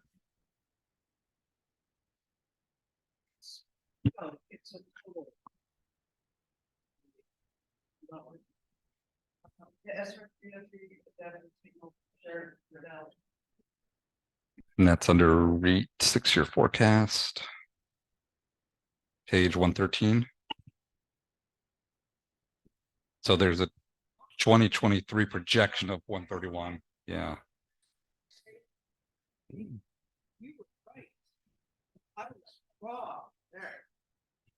Stop recording. Yeah. So it sounds like, to wrap this up, if council's in agreement of using the 200,000 plus whatever's from REIT needed, and then knowing what possible projects due to the staff time to manage the contract for the design, that'll come back to us and we can give a final thumbs up before we pass budget. Eric, is that your? That sounds great. Sounds like that's consensus. Just on the adaptive signals, I could have sworn in the summer we approved a contract for adaptive signals. So, you know, as much as I'd love to leave this meeting now, we need to get this squared away. We approved something in the summer, and there was a grant on that. So we didn't spend it this year, did we? I'm gonna have to get back with you. Yeah. There's something missing here. There was a mid-year adjustment for that project. Did we already spend the money then? I don't know about that, Okay. but there was a mid-year adjustment. Yeah. So, I'm not advocating because I mean, to me, merits or not, we accepted the grant. You don't want to back out a grant when you accept it. You do not want to do that. And we had the discussion, whether it was, you know, we had more information later on or whatnot. We committed to doing that project. Unless it was some, you know, you can prove, oh, this is detrimental, this will harm the city or whatnot. I don't think engineering staff would do that if that's the case. But we committed to that, and you don't want to tell a grant agency, oh, by the way, we don't want your money now. You guys correct me if I'm wrong, but that's just not good policy. So. I personally agree. If we can take from REIT, I'd rather that than canceling the adaptive signal project. Yeah. I hate to be the financial guru. Just a reminder with REIT, with the projections, we're still seeing a decline. I just want to put the caution to council. It keeps cutting out. The funds are coming in less. Just be cognizant of that in the out years. We have identified match in our out years. We're seeing Ned just mentioned that one's just keep that in mind as we look for it. If there's other opportunities, we'll come.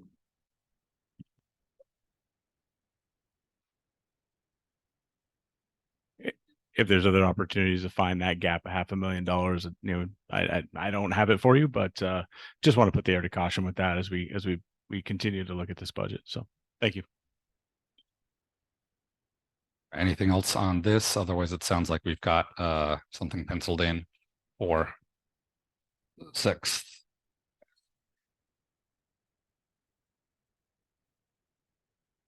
Yeah.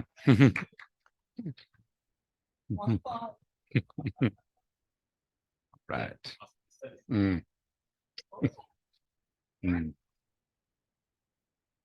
All right.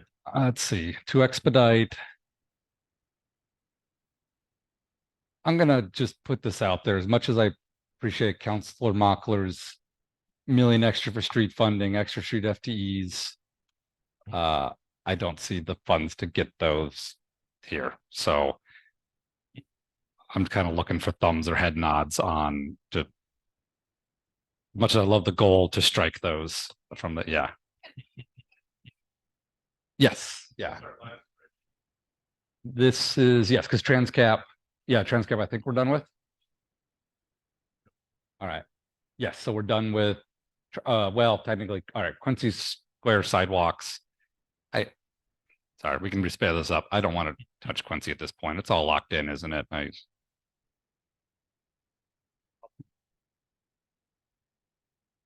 You'd have to redesign. Change the grades on the street, right?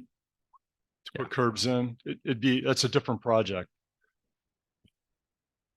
We have a design for, we've spent over a year working through all the details to get to a final design.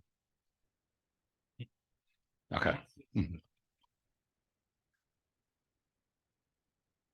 Yeah. Mhm. Yeah. Okay. Okay, so we don't really, we talked about it. We can strike that one. Okay. So then we're in 2024 other, start at the bottom. So the Mavericks, cars, cost discrepancy between what's requested and what's possibly available online. I don't know if anyone can speak to that possible cost discrepancy or the process. Yeah.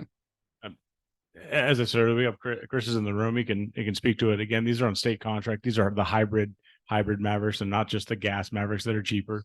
So, so Chris, if we're looking at, we go through the state bid process, they're on the state schedule. That's what's available. Those are the dollars identified. Chris, if you have more to add to it. So the Maverick costs that we would make a purchase for would be best cost available to the city through the state contract on the DES contracts. So the costs that you find online of a vehicle, I don't know that cost or how that would be available to us.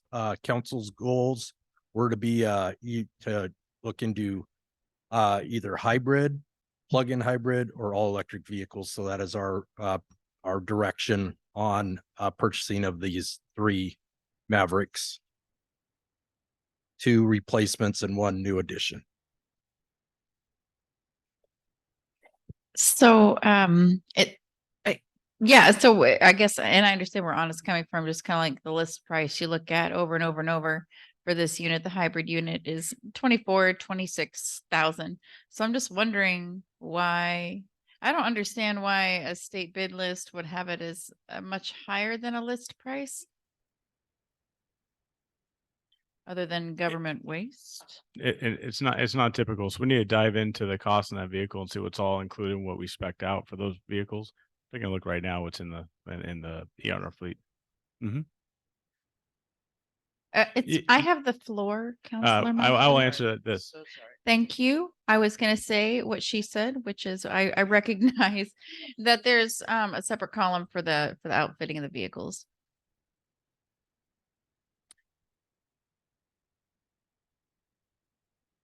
Right. So the vehicles off the state bid list is a base cost for the vehicle we want with that hybrid engine and options.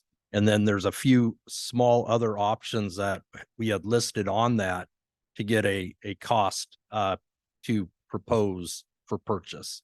The actual purchase of that vehicle would then be redone on an order sheet through the state off the state contracts. But our best price is from the state contracts. Where you see it for 23,000, I will have to look into that, but this does not sound correct to me. Go. I'd like to defer to Councilor Younger yeah. for clarification. I'm sure he's got some history for me. Thank you for someone that actually shopped for a Ford Maverick about a year and a half ago. I got well versed in this, and actually, I think I want to say that it's one of the most popular hybrid little pickups. The only competition right now is the Hyundai Santa Fe, and the order list basically, I think last year, if you didn't put your order in the first couple days, you're not going to get it. In fact, I told Chris last year, good luck, buddy, because you're not going to get it. And I believe I was correct. We didn't fill it last year. And the same thing with the Ford Lightning. Now the Ford Lightning actually, you can get, a lot of buyers are no longer interested in the Ford Lightning for various reasons. In the Ford Maverick, for this year, I believe it was the cheapest of the 2. They have a regular turbocharged one and then a Ford Maverick hybrid. And the hybrid was cheaper than the 2.5 liter Ford Maverick. This year, I believe they raised the price of the Maverick hybrid, realizing more people wanted that one because that's the one that sold out. But even an XLT, an XL is probably 23, 25, something like that. I think they raised their price and they have a $1,500 destination fee. But even if you got an XLT, let's see, you can get a Lariat. I don't think the city gets Lariats, but your MSRP is going to be no higher than $35,000. Now, I don't know why we're having all this discussion. They listed at 50. I don't know what you're going to do with the savings. And this money's for ERR. It's not like it's going to go into the general fund. It's going to be out of ERR. So Okay. we had all this great discussion, but I suggest you put a line through it because it's not fruitful. We did not just say that. Oh my. Orange, you glad he didn't? We are so, All right, we'll keep going. y'all are fired. So council, are we, I still have the are we good to floor. strike it? No, I just have a couple more questions though. Because I recognize this is a different fund and I appreciate you pointing that out. But something that has happened in the past, and I don't exactly recall which department, but maybe it was Public Works, but there was an initiative to get an electric vehicle, but we were unable to get electric vehicles. So we had to go with gas, and that department said, well, we don't have to bring it to council because it's under 100,000. So I just want us to be aware that maybe, as Councilor Younger is pointing out, this vehicle isn't available. So we may not be still meeting that initiative of electric vehicles if it's not available. That's all. Yes. Thank you. Mr. Dimon, go ahead. I would like to also add that the cost we would buy these hybrids would be the best cost. So if they are lower than what we had proposed in the budget for these purchases, then that is what that will be. And, so it is going to be best price available to the city. Thank you very much for clarifying that. That's all I have, really.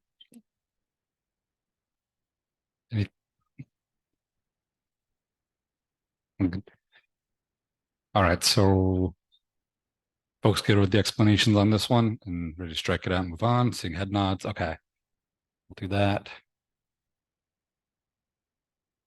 And again, I just want to get full head nods. 16 and 17 on the streets funding is well, okay, why don't we go conference center first? So the request was to take 600,000 out of the conference center funding, which would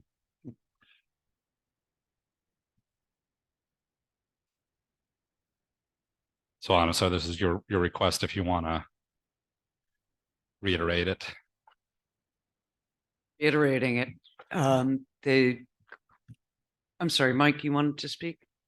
Okay, just that the conference center came to us, said that they were on the verge of prosperity. It was just around the corner. All I'm proposing is not chicken in every pot. All I'm proposing is that we reduce the money that we give them to actual 2021, which was a time when they really needed the money and we came through for them. This would be an opportunity for us to use some of that money to fund the design or to accomplish something else. That's it. And so these are special revenue funds. So this would be taking out of special revenue funds. Just want to make sure it's clear what. I'm still trying to identify the ask. So is it operational expenditures you're trying to reduce from the conference center operation? Is that the money you're asking for? Okay.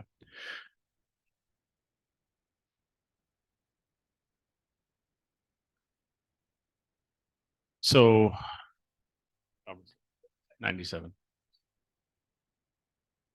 Yeah, we rounded. So just like the golf course, they build their budget around the projected events, their revenue. This is a business operation that projects these costs. You take $600,000 out of their available expenditure budget. That's going to impact their bottom line. That's going to impact the service levels they maintain at the conference center. I don't really have an answer for that. This is not a special revenue fund. It's treated as one, but it does roll up in the general fund because it doesn't meet the criteria. The general fund subsidizes this operation, receives LTAC dollars to help support the shortfall of profit. The conference center, as I stated earlier, is not on pace to make a profit. It's never made a profit. I don't foresee a forecast that will make profit in many of the council members' life on the council. I like the intensity that Tiffany brings to the GM. I think it's a great conference center. I think it's got an opportunity to do great things. We're working very closely to do improvements on it. We're about to apply for LTAC dollars as well. So I don't have an answer to how to make that work. Yeah, maybe it'd help if we got a breakdown of, oh, go ahead, Eric. Yeah, exactly what funds are going to the conference center. Well, so this won't work. So you have the budget for 2024 and it shows total revenues of 1,685,000 and total expenditures with the lion's share in supplies, services, and taxes. This is a project amount of expenses they're going to have to spend to meet those revenues, projected revenues of 1,854,000 for a net loss of 168,450. And if you ask to take 600,000 out of that, I'm sorry, unless their budget numbers were, it just doesn't work. You can't do this. You can't do it. And if you look at how realistic this is, I guess we could look at the actuals for 21 and 22 and look at your change, your proportion of revenues to expenses. But actually, if you look at the actuals every year, they're 21, they're at a profit. And I understand 22 is a COVID year, but I don't see how, I don't think you need to do a deep dive. You can't take 600,000 out of this. This place isn't going to operate. It's not going to be able to host I'm not the expert here on this one, but just looking at it as an accountant is like, no, that won't work. Yeah, we also infused $450,000 of rescue funds to stabilize that operation when they were not open. So that's part of that 2021 where they actually had a decent amount of money to make a profit. It was not a true profit. So yeah, that was propped up on $450,000 of rescue funds, $250,000 of LTAC dollars. Yeah, they lost less. That explains. There's an intergovernmental transfer of 435,000 on the income statement for 2021. Otherwise, yeah, 2021 is not necessarily a profitable year. Right. It would be a negative year as well without that influx from the funds of 435,000. So I don't see how this works. Denise. I need a paradigm shift to look at the conference center and try to imagine its impact on the community. The hotels would go out of business without our conference center. The people that come to our conference center stay in our hotels. They support our restaurants. They support our downtown incredibly. It brings people to Bremerton. A lot of our nonprofits and other people depend on it. It's really difficult, I know, to continue support of an operation that loses money. But if we factored in the positive impact, financial, economic development impact, which of course we don't do in the city, but if we measured that, it would far outweigh any concerns that we have about the investment.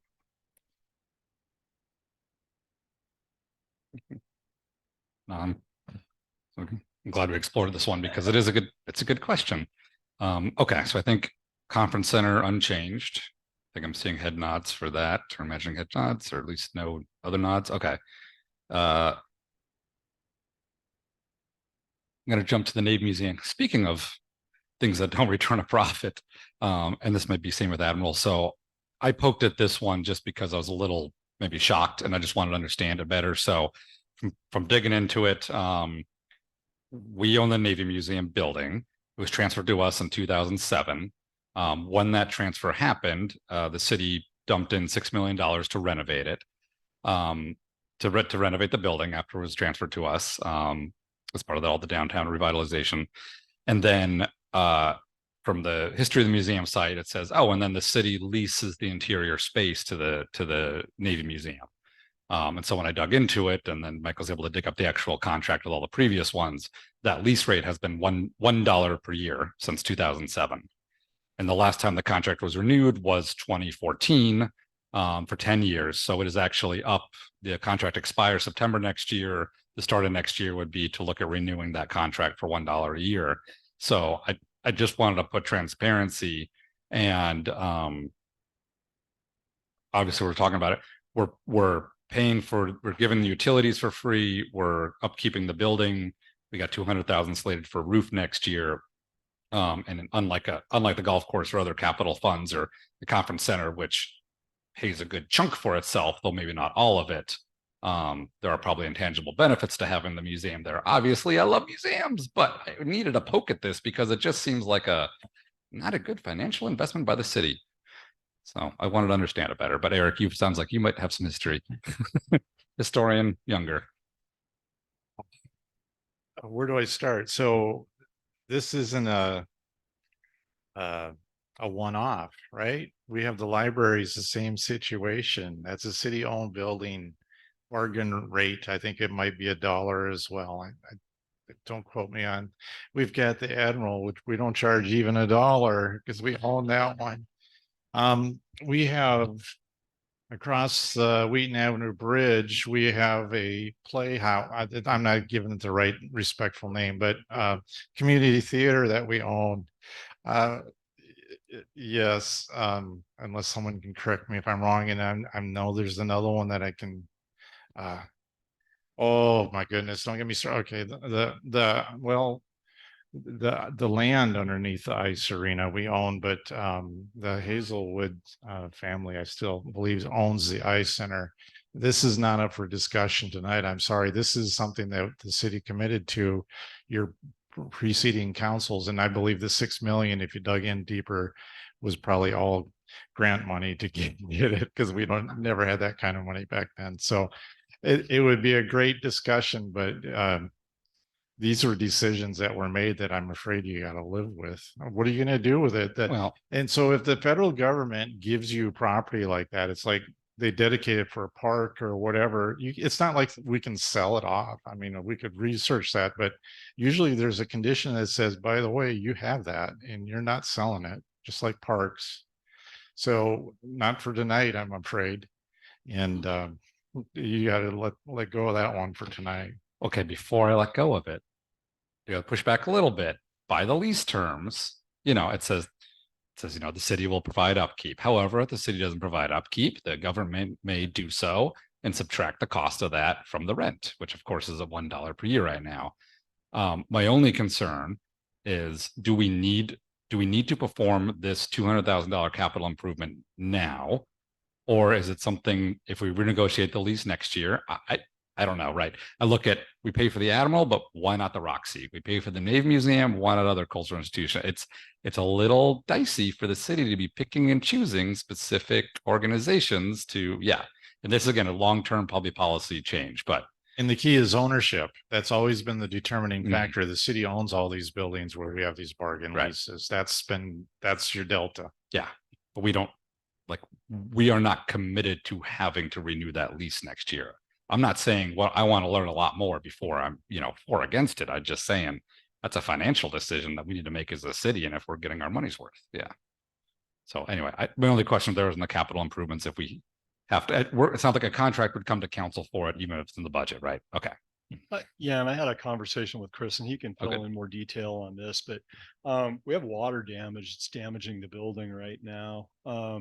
We have a choice for next year of either fixing both the gutters and the roof, and then you get, I don't know, 20, 50-year life, whatever it is out of it, or you spend $40,000 with repairs that would maybe limp you along for another year, and then you'd be coming back in 25 for additional repairs. So it's we had a contract with Rice Burgess Miller, I believe.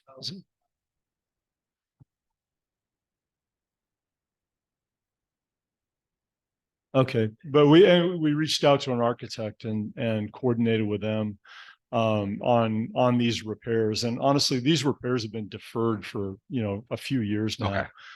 This is a repair that Chris has been working on since like 2018, and it's been kicked out ever since 2020 for implementation. So it's due. All right. President Coughlin. Yeah, sure. Yeah, and I understand where the conversation is going. It's about who might pay for future maintenance, because we agree it's a valuable asset. And I would check, if we make a decision, check who their guest list is, especially since the cruise lines have bumped up to over, I think, between 30 and 40 a year now. And look at their interest, because it's a destination. So it's a cool thing for people who like to visit Bremerton to go check out. Oh, absolutely. I mean, no doubt it's a draw. So is the Turner Joy, so are other institutions. And so my only concern is that we're being fair in who we subsidize and who we don't. Yeah, but but I totally agree. I'm dropping it for until next year. Good, because President Coughlin, I was getting ready to call for the question.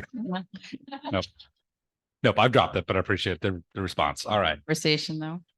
So we're going to strike Navy Museum. We could probably the ARPA wasn't an addition. That's just staying as is from the proposed budget.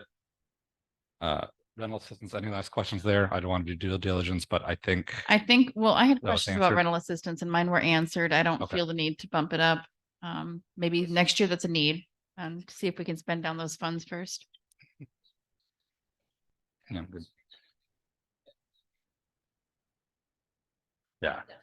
Are we done? So I think to sum up the budget deltas is reallocating that 199,000 from Lower Shore Drive towards towards a road diet. We got that in there. Design. That in the shelter fund, please. We've got the adaptive signals can be striked.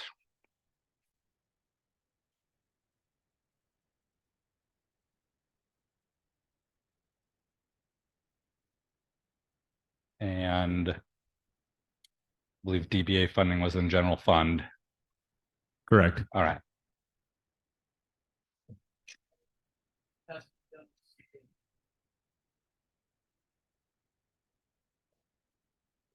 Correct. And in the budget, Yes. the dollars will remain. It's just it's a neutral move, but when the supporting documents for the project that needs to be updated.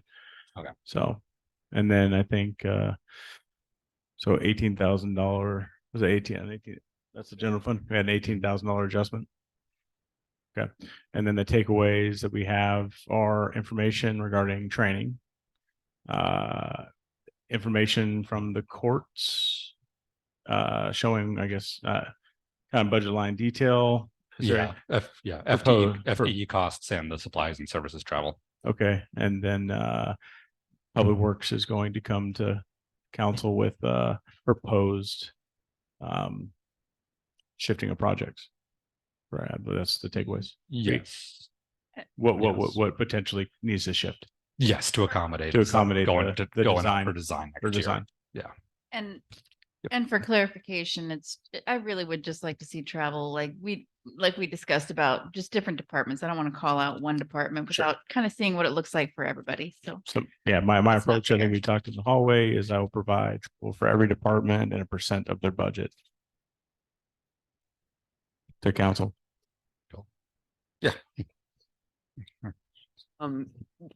Years ago, Charlotte Garrido told me that as a Kitsap County Commissioner, she was sent to Paris, and I feel like let's do something that's right. Yeah, All right. I'm saying like let's Go in let's see if we can wrap up here. Yeah, the background is you already eliminated. That's called KDA, and we're not going to have that anymore. So don't worry about trips to Paris. All right. Council, everyone, or Mike, sorry, interrupt. No, go ahead. I kind of want to look at dates and what the expectation when we're coming back to council. Is a study session to have these conversations. If we have a study session next week, I believe next week. Yes. Or is it a separate another meeting? I would hope it's a study session to get those answers for you. Yes. study session. So we have, I think you'll clean up the spreadsheet. We have the few clarification asks. We'll have study session next week. And this, I believe, is already scheduled as an item. If I could find my printout, which Christine gave me, and now I've lost. So we can pick up that conversation with maybe Public Works there as well. Otherwise, I think we're on track to have the study session and then go for second public hearing and potential vote on the 15th. Correct. That'll work. Yeah. We have an item on the agenda for next week. We don't typically present, so that's a great space for it. So Perfect. Excellent. Yeah, and actually next study session is, I know I'm not going to curse it, but saying it's open. Was that we'd continue the 6th Street prioritization impact other projects next study session. I can bump you up. There is one public works item I think on there already, so I'll try and group it. if it's a budget item, we're always last. So Yeah. if Christine's here, please next year first. All right. Thank you to absolutely everybody in this room for the thorough discussions. Much appreciated. Council will have its next meeting at study session at 5 p.m. upstairs in the conference room with a remote option as available. No public comment at 5 p.m. All right. This meeting is adjourned. Thanks all.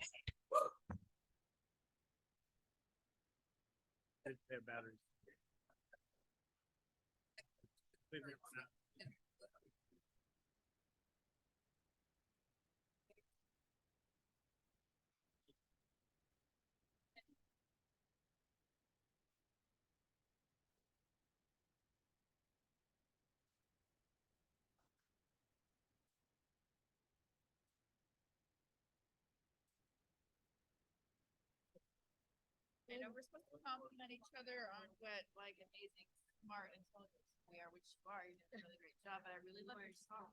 I was sitting there watching and I'm like, oh, No, that looks good. I like it. I like it. yeah. I'm verified.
Better idea.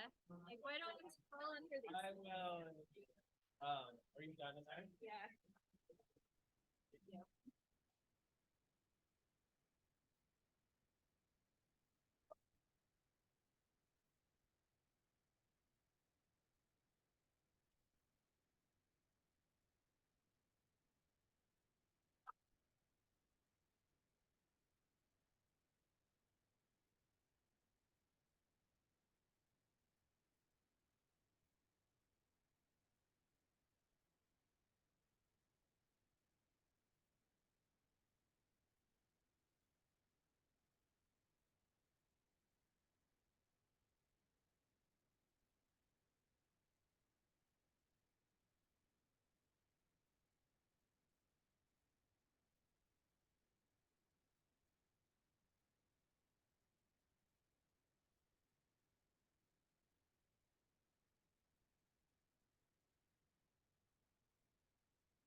Oh, no, it's in my